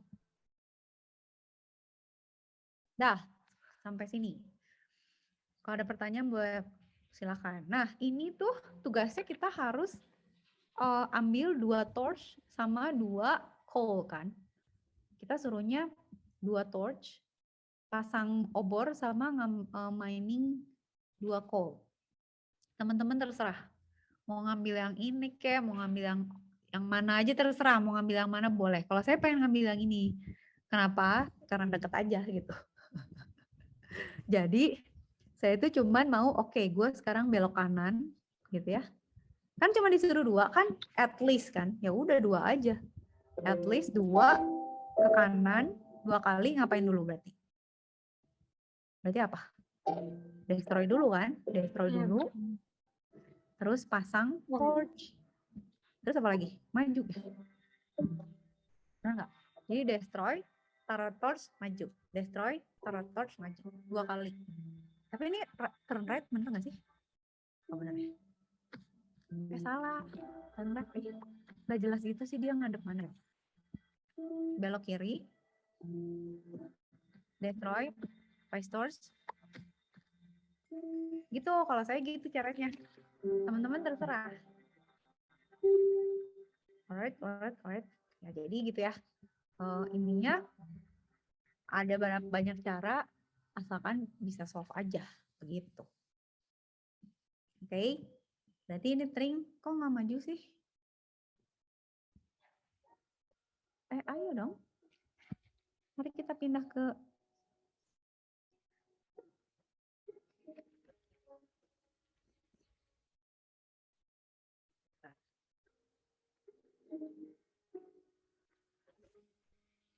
nggak mau ya?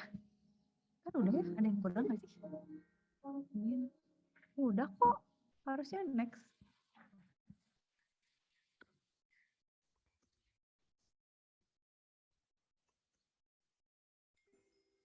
Sekarang kalian pindah ke level berikutnya.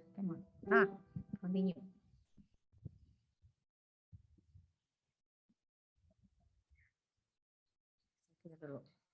Nah, sekarang kita masuk ke bagian ketiga, yaitu adalah ketiga itu adalah ada if.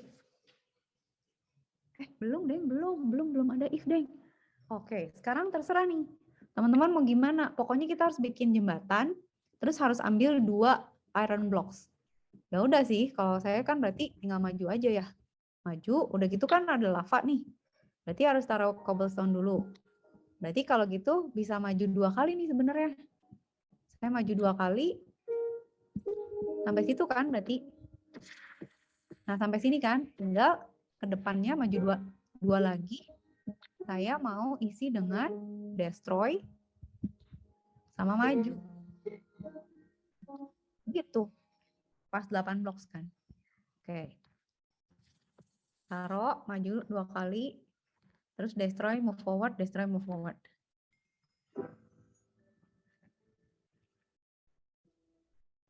Gitu. Jelas ya? Udah ya?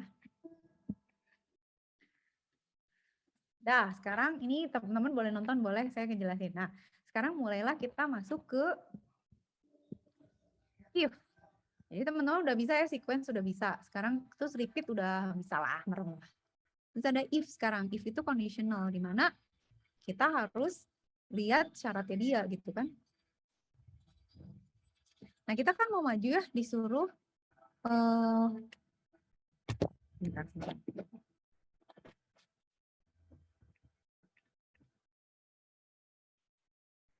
Bentar ya.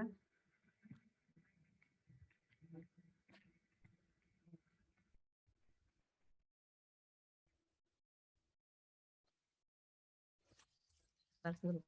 Nah, berarti kan kita sekarang udah punya if ya. Sekarang kita disuruh katanya if kita harus berjalan sepanjang ini gitu ya. Problemnya kan kita maunya berarti maju ya, maju berapa kali nih? Kira-kira sampai sini tuh 7 kali lah ya. Cuma problemnya kita tuh nggak tahu di bawahnya ada lava atau enggak karena kehalangan sama si tembok ini kan, benar nggak? Berarti ada repeat nih. Nah, problemnya kita maju dulu apa gimana nih? Kan pasti destroy dulu kan? Nah, destroy dulu terus maju kan? Tapi problemnya kalau kita cuma destroy sama maju, itu kalau misalnya di depannya ada lava, langsung ini lagi kan? Maksudnya ya nggak bisa gitu. Berarti kita sebelum maju, harus kita cek dulu. Ada lava nggak? Gitu. Kalau di depannya ada lava, kita pasang dulu lantai, baru kita maju gitu. Jadi teman-teman sekarang udah bisa sequence, udah bisa looping, sama udah bisa conditional. Jadi ya udah, ini 7 kali gitu aja. Kita destroy, cek. Kalau ada lava kita pasang lantainya, baru maju. Jadi itu penting.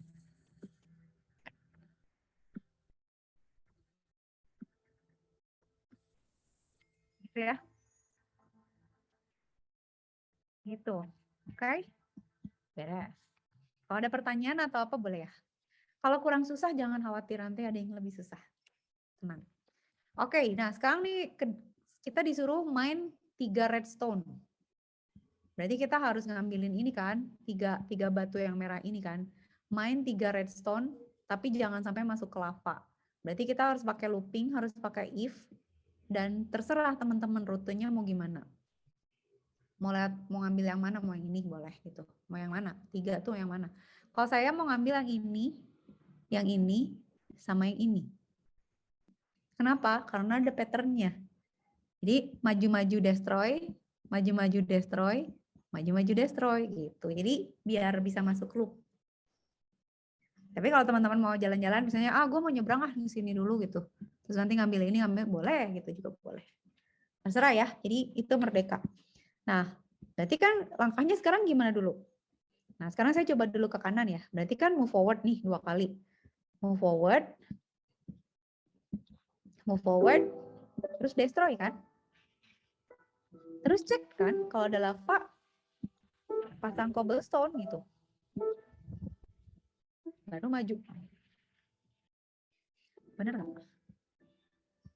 Ini kalau saya jalanin. Nah, dah sampai situ kan. Nah, terus kan saya pasti belok kiri kan, terus begini lagi kan. Sama lagi kan, maju-maju, destroy block, if lava ahead, move forward. Berarti ini kan berulang nih. Berarti ini saya taruh nih, ini 3 kali, ini masukin ke sini. Tapi jangan lupa selipin belok kiri. Ini ya, belok kirinya. Gitu. Jadi nanti kalau kita jalanin, maju-maju, destroy, cek, maju, pasang kalau ada itu juga sama di situ. Begitu, teman-teman. Kalau teman-teman punya cara lain, silakan. Tapi yang saya caranya gitu. Udah deh, gitu ya.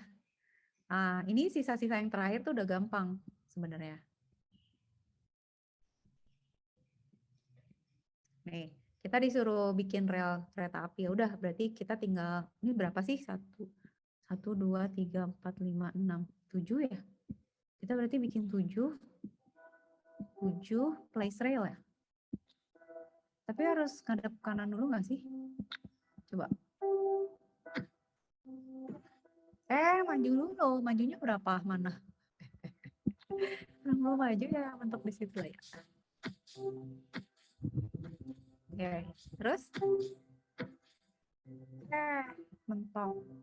Berarti harusnya Ini 6. Terus ini kita kasih belok kanan. Terus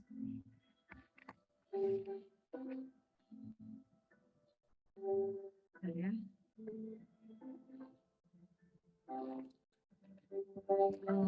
Saatnya kita pasang lagi gini dong. Terus apa? Place dulu ya? Maju dulu apa place dulu ya? Maju dulu apa place dulu ya? Kayaknya maju dulu deh.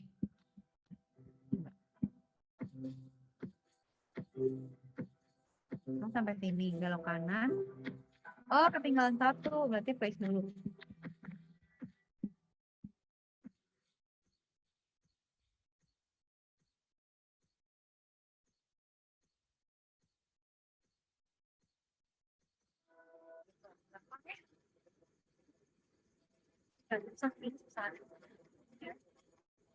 Beres ya.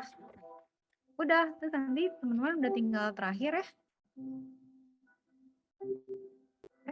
Nextnya mana? Ya udah, nextnya ini.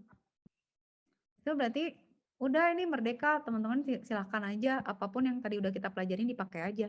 Kalau saya sih kayaknya mau, misalnya saya mau belok kanan ya, turn right. Terus saya mau maju 2 kali. Maju 2 kali.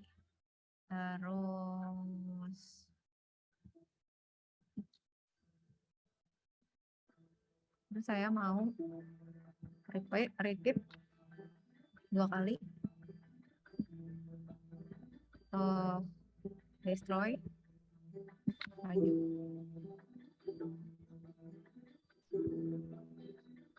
Terus turn right. Terus destroy. Maju. Pokoknya semua dipakai aja. Tapi if-nya belum pakai. If. Tapi ada if. If complete. Oke. If complete. Ahead. Aduh. Nah, ini saya nggak pakai ini. If complete. Ahead, saya maju. Salah. Kiri. Maju. Gitu ya. Hah, kok gitu? Oh, kurang 1 majunya. Oke, ya pokoknya gini lah ya. Nah, ini udah selesai. Nah, ini tinggal teman-teman finish. Nanti udah dapat, kalau udah di finish, bakalan dapat ini, apa namanya, sertifikat. Gitu ya. Nanti boleh dicetak. Dah selesai, teman-teman udah selesai. Jadi ada pertanyaan. Sekarang tugas. Sekarang teman-teman tolong kerjain ini, terus laporin progres sudah sampai mana. Atau kalau tadi ada yang mau ditanyain silahkan. Tapi sekarang teman-teman tugasnya bikin ini. Kerjain yang ini. Terus boleh share screen atau apa, kasih tunjuk progresnya udah sampai mana. Nah, nanti di sini tuh bakal pusing. Biasanya di level 8 nih udah mulai. 8, 9, 10 tuh udah mulai berat. Tapi nggak apa-apa, cobain aja dulu. Come on, silakan dikerjakan. Kalau ada yang mau ditanyain silakan, kalau enggak silakan ngebut. Ini kurang lebih sama sih sama yang tadi. Jadi pokoknya kita mau tiba di tempat ini, titik ini gitu ya. Dan ini nanti pakai bahasa JavaScript sebenarnya, tapi nggak apa-apa kan, ini kan kita lagi belajar konsepnya gitu. Licik ini udah ada, saya udah ngerjain kemarin.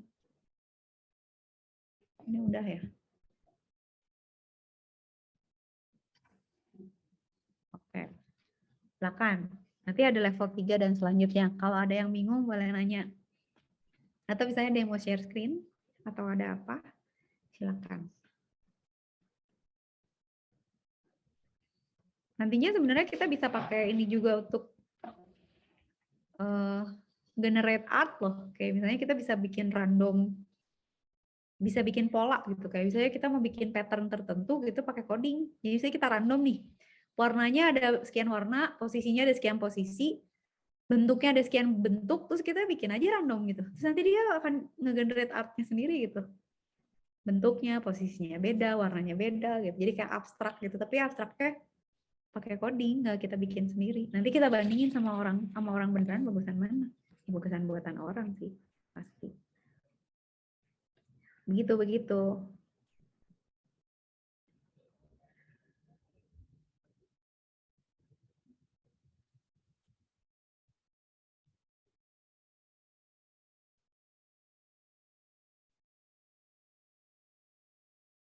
Sip, lancar nggak sih? Saya nggak ngerjain, tak nunggu pada nanya aja. Pengen tahu aja solusinya sampai mana.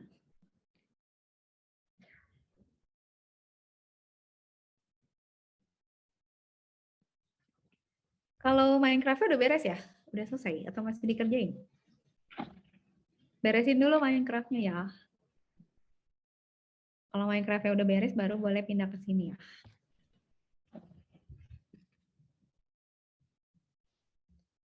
Oke. Nah, next-nya nanti baru kita hari ini tuh ngerjain ini, nanti next-nya kita mulai ke gabung sama kelas yang satu lagi, kita belajar function.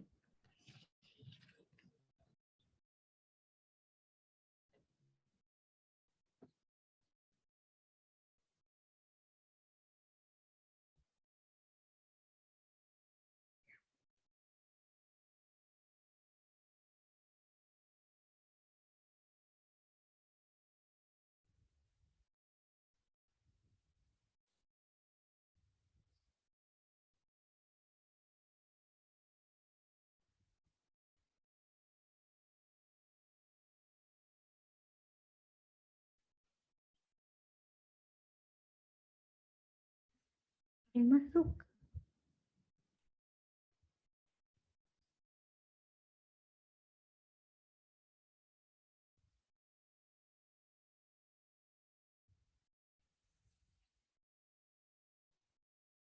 Baik. Coba ya. Saya coba maju deh. Emang udah dikerjain sih. Repeat until tuh sebenarnya sama ya, sama while ya. Tapi bedanya sama for apa coba?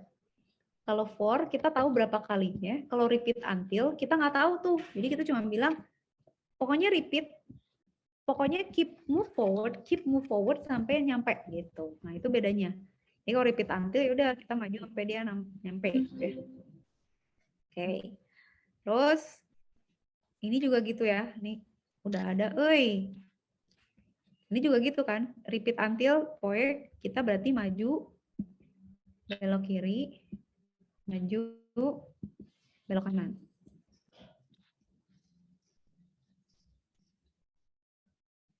Tuh. Sampai dia sampai gitu. Jadi bedanya, oke ya, saya sambil ngoceh ya. Sambil mengoceh. Habis gak ada yang nanya sih. Jadi looping itu ada macam-macam. Ada for, ada while do, ada do while. Tulisannya jelek. Ada do while, ada repeat until.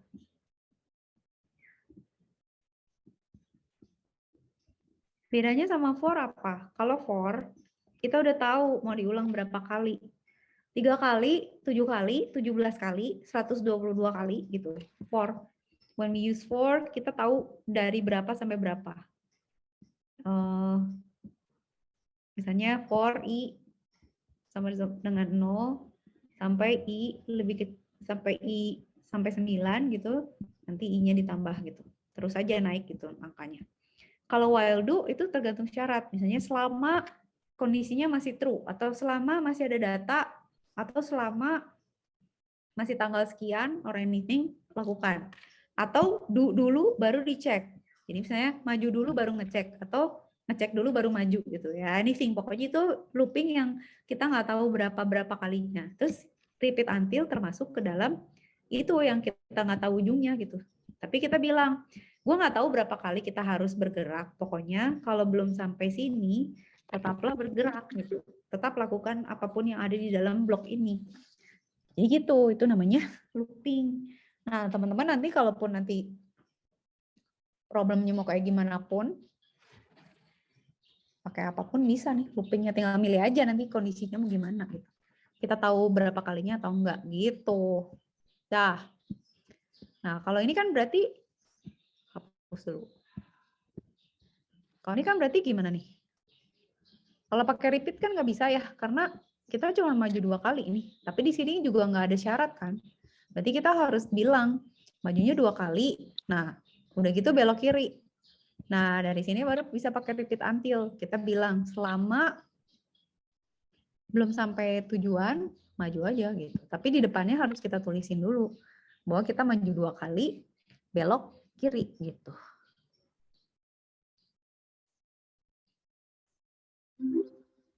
Gitu ya teman-teman. Oke, ini saya hapus dulu. Nah, kalau ini yang ini gimana?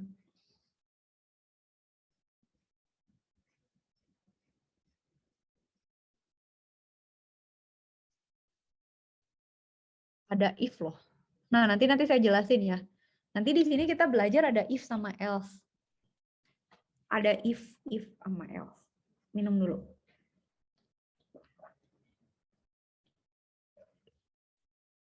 Nah, kalau ini, kalau kita perhatiin, dia gerakannya cuma maju sama belok kiri kan, nggak ada lagi kan. Berarti kita bisa bilang gini, udah deh, pokoknya sampai kita maju aja gitu. Tapi kalau ada belok kiri, lu belok kiri, oke? Begitu. Jadi, kita maju, tapi cek ada belok kiri kagak. Kalau ada belok kiri, turn left, oke? Setelah itu maju lagi. Ada nggak? Oke, belok kiri terus maju lagi. Terus belok kiri terus maju lagi gitu. Begitu logikanya. Oke. Dah, nah sekarang ini gimana kalau yang ini? Ini dihapus dulu. Ini kalau ini gimana? Kalau ini kanan semua nih. Kayak yang tadi sama. Jadi kita akan selalu maju. Tapi cek. Kalau di depan ada belok kanan, kita belok kanan. Terus maju lagi gitu. Turn right. Terus maju lagi.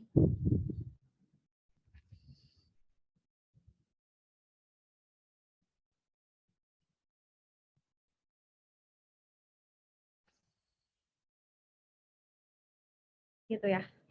Bisa ya? Nah, 8 silakan. Siapa yang udah bisa 8 kasih tahu. Yang 8 gimana? Pokoknya target sampai 10 hari ini. Minecraft-nya harus beres. Terus maze-nya harus beres yang block click sampai level 10. Coba saya tungguin dulu. Yang 8 logiknya gimana? Soalnya kalau tadi kan beloknya kiri terus atau kanan terus. Ini tuh ada kiri, ada kanan. Ada kanan. Kanan. Terus ada kiri. Terus ada kanan lagi. Gimana dong kalau kayak gitu? Bantu jawab Bu mungkin. Yuk, siapa nih? Saya Chris Bu. Ya, Mas Chris coba gimana? Repeat until move forward. Terus? Repeat until move forward. Terus. If path-nya 2 kali. Ini? Yang pertama left, yang kedua right. Ini kasih turn left ya? Ini kasih right ya? Ya, right, pakai yang right. Sudah. Oke, sip. Berarti kan benar ya kata Mas Kris. Oke, kita selalu maju tapi cek kanan sama kiri. Kalau dia nggak kiri berarti cek kanan gitu kan? Nah makanya jadi bisa. Jadi dia selalu maju, tapi kalau misalnya nggak dia cek kiri nggak. Kalau nggak kiri kanan nggak gitu. Kiri nggak. Kalau nggak kanan nggak gitu. Selalu ngecek kanan kiri kayak mau nyebrang jalan gitu. Terus dia maju, selesai. Bisa ya? Thank you. Next, berarti 9. 9 gimana nih? Hapus dulu. 9 gimana nih? Ini karena nomor 9 kegampangan deh. Oh. Oke. Kita punya satu lagi nih ya. Bedanya if path ahead sama do, else. Saya jelasin konsep else aja. Else itu adalah apapun yang bukan dia, apapun yang bukan ahead. Gitu. Jadi kalau kita suka sama orang gitu, kalau dia misalnya gini ya, kalau ini orang yang kita suka, angkat teleponnya, selain itu nggak usah diangkat. Jadi else itu semua yang bukan itu. Nah kan beda ya kalau sama yang tadi, misalnya bedanya apa nih sama misalnya kita punya ada if 2 gitu. Bedanya misalnya kita punya if 2, nah itu beda. Nah itu harus per kasus gitu. Kayak misalnya, nih misalnya nelfon, kalau nelfon mantan nggak usah diangkat. Kalau nelfon pacar diangkat misalnya gitu ya. Tapi kalau misalnya kita punya kasus di mana ada satu yang pasti, yang lain nggak mau dipikirin, nah itu pakai else gitu. Contohnya kalau di kasus ini, berarti gimana? Kita pakai yang mana? Dan kenapa itu? Berarti kan kita harus disuruh pakai yang ini kan? Berarti kita harus pakai yang, kita pakai yang ini kan? Tunggu. Berarti kita akan repeat until pasti gitu kan? Repeat until kita akan selalu maju pasti. Nah, problemnya ini taruh di mana gitu? Berarti kan kita sebenarnya bisa bilang ya, pokoknya kalau path ahead dia maju, tapi kalau nggak maju dia belok kiri aja gitu. Boleh nggak kayak gini? Soalnya emang nggak ada lagi gitu. Soalnya kalau nggak maju, cuman ada belok kiri, kita nggak mau belok kanan, nggak ada siapa-siapa lagi. Jadi else-nya itu cuman kiri. Gitu. Jadi kalau kita bilang gini, dia akan, gue maju nih. Kalau nggak maju, gue bakal kiri gitu aja. Yang di kepala dia itu cuman gitu.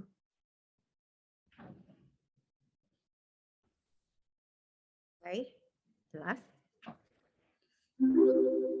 Sip.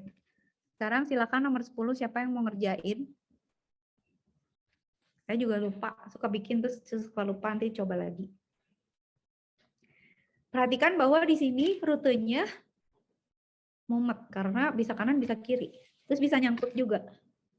Terus bisa boleh else, boleh enggak. Teman-teman ada yang bisa enggak? Kalau ada yang bisa tolong share screen terus jelasin. Kenapa gitu? Karena pasti beda sama yang saya. Atau nggak tahu kalau kita tiba-tiba sama pikirannya. Kasih tahu kalau udah ada yang nomor 10 ya.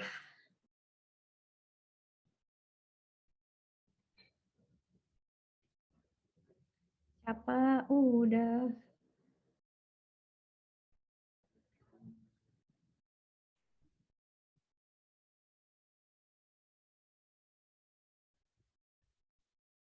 Nomor 10. Siapa yang menemukan?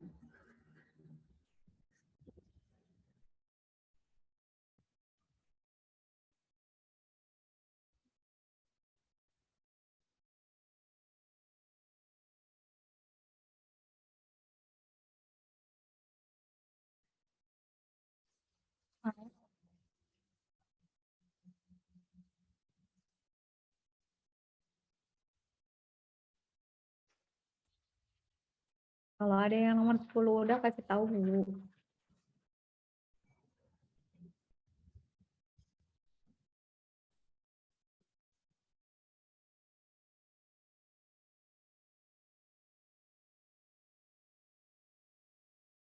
Itu ya. Terus gini hintnya. Kalau udah bikin ya, nggak apa-apa keliling dulu. Jadi nggak apa-apa kalau misalnya dia nggak langsung ke tujuan. Misalnya belok dulu, muter dulu, nyasar dulu, nggak apa-apa. Asal dia mendarat di tempat tujuannya di akhirnya. Kalau udah ada yang nemu kasih tahu.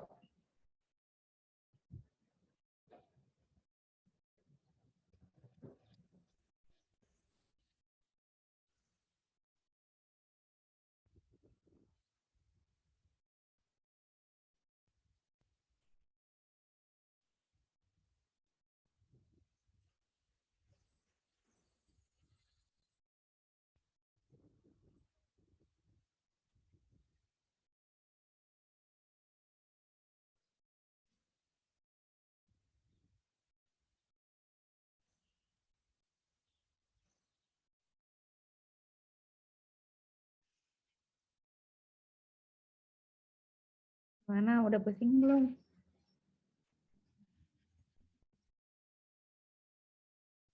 Saya punya cara sendiri, tapi kalian teman-teman ada yang punya juga cara sendiri. Coba.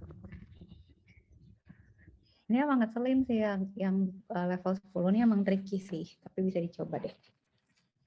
Cobain dulu deh. Mana. Siapa? Nyasar. Mas Teddy nyasar ya? Ya sok nyasar dulu. Oh ya, ada satu hint lagi. Perhatiin dia banyakan kiri apa banyakan kanan? Kan kiri. Ini ada kiri ya. Ada kiri, kanan, kiri, kanan. Jadi sebenarnya banyakan kiri daripada kanan loh. Lagi keluyuran dulu Bu di Minecraft, boleh Mbak Gina, silakan. Boleh. Boleh keluyuran dulu biar merasakan dulu.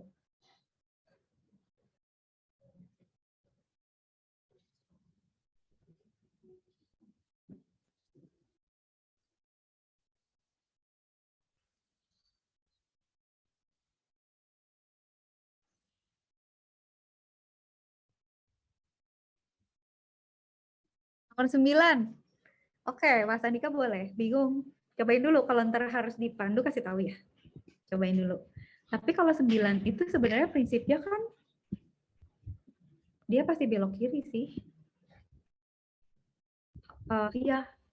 Dan itu bisa macam-macam caranya sih. Gak harus gini juga. Gak harus gitu juga sih. Tapi kalau saya sih prinsipnya karena cuman ke kanan sama cuman lurus sama ke kiri, jadi L-nya kiri aja gitu. Yang mana ini Mbak Latifah, lantai yang mana? Yang ini yang blok klik. Nyasar ya. Oke. Udah bisa Mbak Lili. Ya, oke. Mau share nggak? Mau share screen nggak? Mau ngajarin nggak yang lain? Kasih tahu nggak? Nanti biar saya ngejelasin pakai cara saya juga. Oke Bu, bentar. Oh, Mas atau Mbak sih? Mas.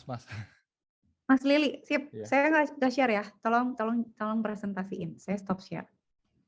Ya, come on, Mas.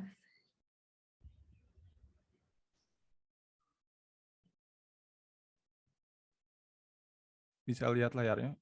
Bisa. Kok? Apa balik lagi? Ya.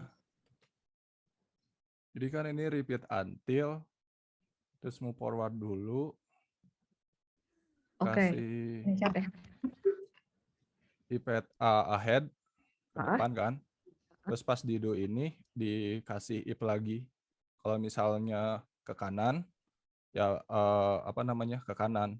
Tapi kalau misalnya enggak, ke kiri. Ya untuk yang else ini disamain sama ini, ke kiri juga. Ya, tunggu. Aduh, logiknya gimana sih? Kalau PT ahead, kalau PT ke right, dia right. Kalau dia ke Kalau kiri, dia enggak, ke kiri. left, ya. Tapi, boleh juga ya. Tapi kalau enggak, kalau path-nya ke kiri, dia ke kiri. Kalau enggak, dia ke kanan. Tapi Iya. yang dipentingin berarti ahead dulu ya. Coba. Kalau di run dia kabur-kabur Ya, kemana-mana coba nggak? ya, Ron. Coba. Kayaknya lebih bagus dari yang saya deh. Oh iya, ini lebih bagus loh. Kalau yang saya nyasar dulu. Oh bagus ini, bagus. Nice. Bagus Bagus sih, well done. Bagus banget. Oke, Mas Lili bagus sih, caranya beda. Oke, nanti saya kasih tahu yang saya agak Master Lili katanya. Yang lain siapa lagi yang mau? Level 10 tadi ada kok, Mbak Latifah, yuk. Mbak Latifah mau share screen? Mas Lili, ada yang lain nggak? Ada challenge lain nggak? Challenger lain? Ada mau nggak tunjukin cara lain? Cara lain? Ada cara lain? Nggak tahu lah, harus coba-coba lagi. Oke, ya nggak apa-apa. Nggak apa-apa, nih yang lain aja, maksudnya yang lain. Ada nggak? Kalau nggak saya tunjukin yang saya, cuman saya blunder rating. Oh, masih nyari, siap. Ya, masih nyari. Oke, saya ya. Saya mau bikin yang 10 ya. Kalau yang saya gini. lebih pendek tapi lebih ribet. Jadi gini, kan kalau Was Lily kan gini ya, coba ya kita bandingin ya. Gimana ya caranya biar kelihatan ya? Oh, gimana caranya supaya sebelahan gitu maksudnya. Bentar, saya mau screenshotnya tadi mana? Oke, stop screenshot. Oke ya. Kan? Ayah. Nah ini. Ya, ini yang saya gini, yang Mas Lili gini kan, kelihatan kan beda ya? Nah gini ya. Ini kita gedein dikit. Perhatikan bahwa orang nggak akan sama kan, logiknya pasti beda kan, ya kan? Tapi kalau dilihat dari performance, bagusan yang Mas Lili karena dia lebih detail. Kalau saya lebih pendek tapi lebih ribet, coba ya nih kalau dijalanin nanti kita bahas ya kenapa langkahnya gitu. Ini kan kalau saya tuh intinya saya maksa dia belok kiri. Karena kalau nggak kiri dulu tuh di persimpangan yang atas ini dia tuh bakalan belok kanan terus get loss aja. Jadi dia akan ngecek dulu ke kiri nggak gitu. Kalau udah ke kiri, kalau misalnya nggak ke kiri dia baru ngecek kanan depan nggak. Kalau bukan depan baru dia terakhir ngecek ada kanan nggak gitu. Kalau kanan baru dia ke kanan. Jadi jadinya begini tuh dia condong ke kiri gitu. Kenapa saya pilih condong ke kiri? Karena nah kan, tapi jadi nyasar-nyasar bego gitu kan. Karena saya di sini tuh memaksa dia ke kiri gitu. Soalnya kalau enggak dia jadi ke kanan. Kalau misalnya kita bikin balance if-nya kanan sama kiri gitu. Jadi saya mau maksa dia supaya ke kiri. Jadi ini itu juga sebenarnya sampai. Cuman jelek gitu karena pendek. Nah, yang Mas Lili itu lebih bagus karena dia bilang kan semuanya, semua path ini itu kita pokoknya maju dulu. Gitu ya. Terus kalau misalnya gimana caranya biar gede? Nah, kan terus nah move forward kan, kalau path-nya ahead kita cek kalau dia path-nya ahead, kalau misalnya ada path ke kanan dia ke kanan, kalau dia path ke kiri dia ke kiri. Tapi kalau misalnya path-nya nggak ke ahead itu juga cek dia kalau ke kiri, kalau ke kanan. Nah yang saya nggak tahu ya, coba ya Mas Lili bisa tahu nggak, bisa jelasin nggak kalau ini dibalik ya? Kalau ini dibalik,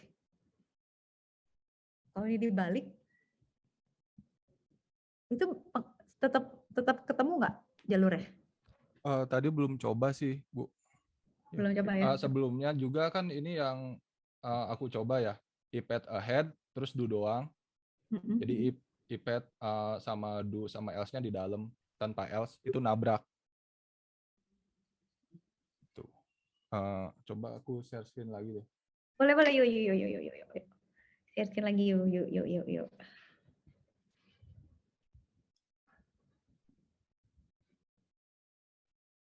Nah, kalau misalnya gini, tanpa else. Beda lagi nih. Iya, ya tadi kalau misalnya tanpa else, nih ini bakal nabrak. Oh Pas di iya sininya. benar. Tapi ini berarti if di dalam if emang sih. Path to the right, else. Jadi dia ngecek dulu Iya. ke depan. Kalau enggak baru cek ke kanan, kalau enggak baru cek ke kiri gitu ya. Iya. Tapi di nyasar sini ya ini. ya problemnya di sini. Tuh kan, iya saya waktu itu juga begini, tapi makanya tuh jadi maksa live-nya jadi yang di atas. Ya, jadi Kenapa makanya coba? harus tambah else. Kalau gini kan jadi sejajar ya antara kanan sama kiri, jadi dia ketarik-tarik gitu. Oh, oke. Kalau dibalik gimana Mas? Misalnya right-nya jadi left, left-nya jadi right gimana? Nah ini, bentar, aku coba. Yang kayak tadi tapi left-nya jadi right, right-nya jadi left. Jadi left tuh lebih dominan gitu daripada right-nya. Coba itu dibalik right sama left-nya. Selamat nggak? Gitu. Itu jadi right, itu jadi right juga.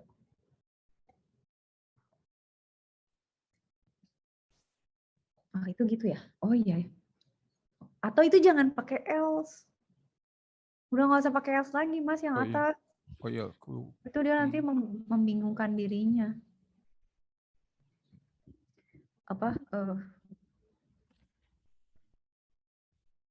Nah gini tadi itu. Nah gitu benar. Iya betul. Oke. Gimana? Coba ya.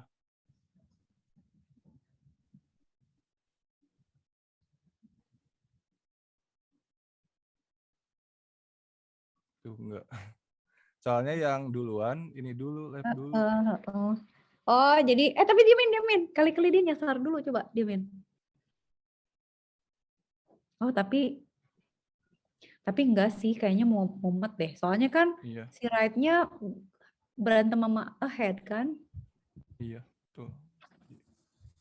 Nggak bisa. Nggak, atau ini nggak usah ada, coba. Ini hilangin aja Mas, coba. Kayaknya bisa deh. Ini Apanya? nggak usah ada nih. Ini Ini? nggak usah ada. Jadi ini tuh if aja, jangan pakai else. Gini aja, coba. Segitu aja, coba. Tadi udah mentoknya. Nggak bisa ya? Iya. Nah, ya udah berarti cara kita ya. Ada 2 cara ya berarti kita ya, paling nggak untuk menemukan itu ya. Sip. Oke. Sekarang sambil ada waktu, saya nambahin lagi. Ini sebenarnya kan teman-teman udah sampai ya. Yang udah selesai, coba buat yang ini. Nah, ini tuh lebih susah lagi sebenarnya karena faktornya lebih banyak. Tapi nggak juga susah sih. Sebenarnya ini kita belajar arah aja. Misalnya kayak si burung ini harus pulang, kasih arah gitu ya. Nah, nanti yang nyebelin tuh karena kita tuh harus milih ya arah sama if else-nya gitu. Oke, sekarang gini, pakai if nih. Sekarang si burung nih lagi nggak punya makanan nih. Berarti kalau dia nggak punya makanan, dia kan harusnya ke kanan nih headingnya. Kalau udah punya makanan, dia headingnya ke atas kan. Udah nggak gini. Lumayan 10 menit kita ini apa senam otak. Wow. Run kan, berarti kalau dia belum punya worm, dia ke kanan. Kalau udah punya, dia ke atas. Ya, sekarang kita 2 nih. Mulai nih rutenya 2. Jadi kayak tadi sih sebenarnya, cuman ada sudut aja gitu. Oke, nggak usah dikotret lah ya. Berarti kita ke sini dulu. Dia kalau kita nggak punya makanan, berarti headingnya serong kan, serong ke kiri. Ke sini ya. Ini. Kalau udah punya makanan, dia serong ke atas. Ini. Run. Terus pulang. Gitu ya. Gampang. Nah, mulai. Sekarang nggak ada worm nih. Nah, adanya X sama Y nih. Berarti kita mesti bilang kalau X-nya lebih kecil dari 80, kan pakai sumbu X, karena kita geraknya horizontal, berarti pakai sumbu X. Kalau dia lebih kecil dari 80, dia harus ke kanan dulu kan. Kalau X-nya udah mentok 80, dia tinggal headingnya turun ke bawah. Tuh.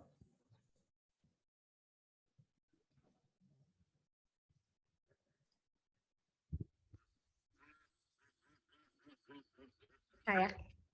Oke. Nah, sekarang mulai nih. Si burungnya harus gerak vertikal sama harus gerak horizontal. Dia harus gerak dulu vertikal terus horizontal.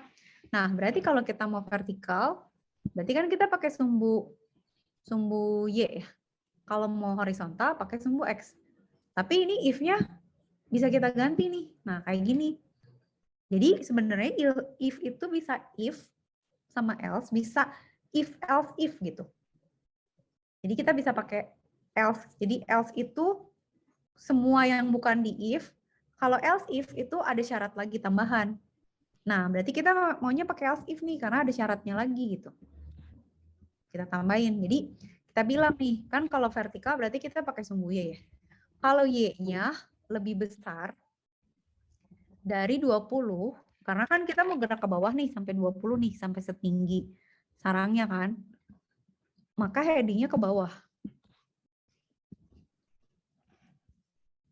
Nah, kalau X-nya lebih besar dari 20 juga, gitu, geraknya pindah ke samping.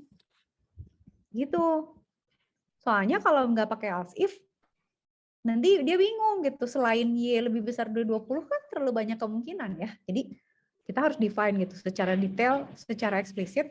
sebenarnya syaratnya apa. Nah, jadi dia nanti tinggal ngikutin aja, oke. Sampai 20 dia belok, terus pindah ke sumbu X, dia kayak gitu. Gitu ya, oke. Nah, semakin mumet. Nah, sekarang kita punya lagi. Sekarang tambah-tambah lagi. Sekarang kita punya ini, terus kita mau belok ini agak susah, jadi kayak gini. Terus kayak gini gitu ya. Berarti pertama itu kalau dia punya belum punya worm, langkah kedua adalah sumbu kita mau vertikal, berarti pakai sumbu Y. Langkah ketiga kita mau horizontal, pakai sumbu X. Berarti kan kalau gitu kita pakainya banyak nih. Berarti else if terus dong. Berarti gini. Lebih aman pakai else if ya, karena kalau else aja tuh semua yang enggak disebut jadi else, takutnya salah gitu. Oke? Jadi sekarang gimana? Kalau kita nggak punya worm, kita geraknya ke situ ya. Serong dikit ke sini. Terus karena mau gerak yang kedua ke atas, berarti kita pakai sumbu Y. Sumbu Y-nya tuh mau gerak sampai angka 80 kan. Selama Y lebih kecil dari 80, dia harus gerak ke atas. Kalau saya run nih misalnya. Masuk sih. Oke, terus ke atas. Udah deh. Sekarang tinggal bilang, oke, sekarang geraknya horizontal, berarti pakai sumbu X. Selama X-nya lebih besar dari berapa? 20, kita gerak ke kiri. Gitu.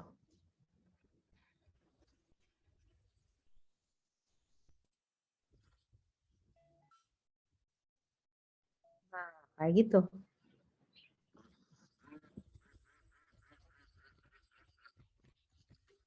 Gitu, jadi kita else if ini emang harus eksplisit kita tulis gitu ya. Nanti ini kita kerjain 5 menit lagi, sisanya nanti kalau teman-teman mau lanjut boleh. Tapi minggu depan kita udah ngerjain yang lain sih sebenarnya. Tapi ini bagus buat latihan. Nah, berarti sekarang kita ke sini lagi kan. 1 ngambil ini tambah ribet nih. Terus 2 ke sini kan. 3 ke sini kan. Kok gitu sih? Salah. Salah. 1 ke sini. 2 ke sini. 3 ke sini. Nah, yang nyebelin itu kalau miring.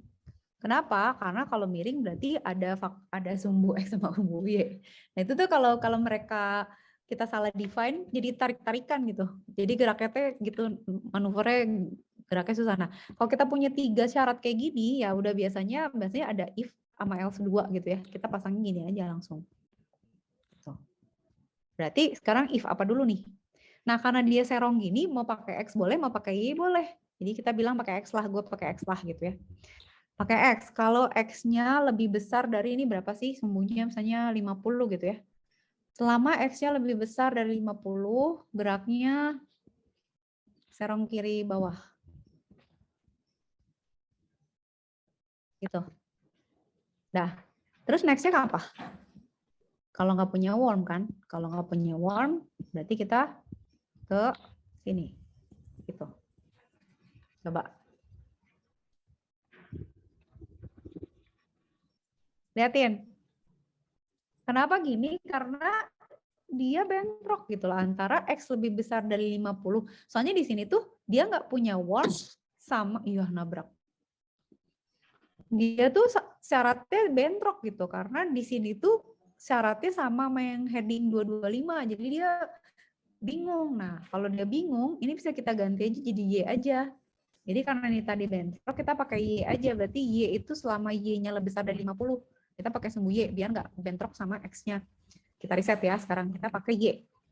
Jadi kalau Y lebih besar dari 50 ke situ, kalau nggak punya makanan ke sini, biar nggak syaratnya nggak bentrok. Nah, baru di sini kita pakai X. Selama X-nya lebih besar dari kandangnya kan di 20 ya, sarangnya. Baru kita menghadap ke sini. Gitu. Jadi gerak ke sini, ke situ, terus baru belok.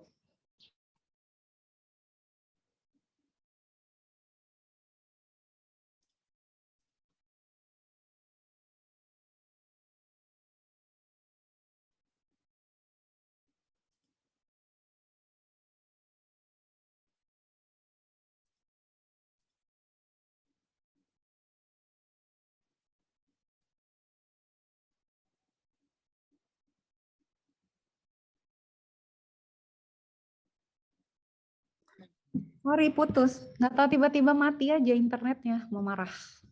Oke. Lanjut ya, 1 menit lagi. Oke, udah sih sebenarnya. Nah, kalau teman-teman lanjutin, nah ini tuh nanti semakin mumet karena apa? Tapi enggak sih, minggu depan kita udah nggak ngerjain ini sih. Cuman buat teman-teman yang masih pengen latihan, pengen ngoprek gitu, ini tuh nanti tambah mumetnya begini. Kita mau ke sini dulu kan, langkah 1. Terus ke sini dulu kan, langkah 2. Terus ke sini kan, langkah 3. Terus baru pulang. Nah, nanti jadinya harus pakai N gitu. Karena apa? Karena nanti if-nya tuh begini, nanti harus kita mesti bilang misalnya kalau X-nya sekian dan nggak punya worm, atau misalnya kalau X-nya sekian, Y-nya sekian, atau gimana. Nah, N ini tuh bisa kita gunakan kalau syaratnya 2. Contoh paling gampang misalnya nanti teman-teman bikin coding ya, itu ada yang N tuh misalnya, contoh misalnya if gitu ya, username, misalnya username-nya harus sama dengan Marisa. Jadi kalau kita punya 2 syarat atau beberapa syarat yang harus dipenuhi bersama-sama itu pakai N. Jadi if username sama dengan Marisa, N misalnya password, misalnya ya password sama dengan ITB 123 misalnya gitu.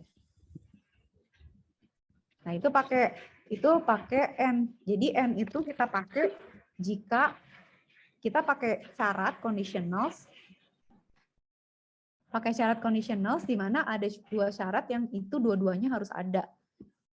Itu contohnya gitu. Jadi ini juga gitu. Kalau ini dua-duanya benar, baru ini dijalankan.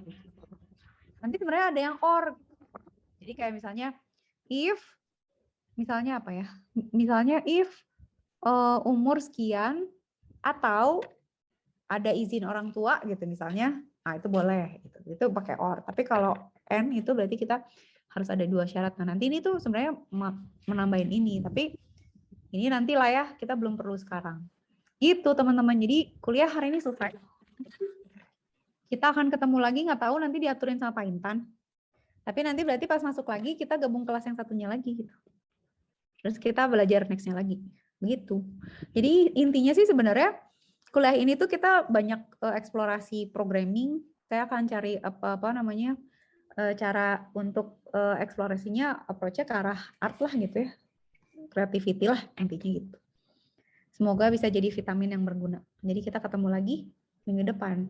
Oke. Atau minggu ini. Nggak tahu, kita lihat. Ya. Sip, kalau nggak ada pertanyaan kita bubar kayaknya. Sehat semua ya. Have a nice, apa nih sekarang? Masih hari Senin. Have a nice week berarti. Have a nice Monday. Terima kasih banyak. Sampai Terima kasih, Bu. Terima kasih banyak, Ibu. Bu. Terima kasih banyak, Bu. Makasih banyak, Bu. Dadah. Take care. Sehat semua ya. Ya, sehat-sehat, Bu. Mari, Bu. Terima kasih, Bu. Terima kasih, sama-sama.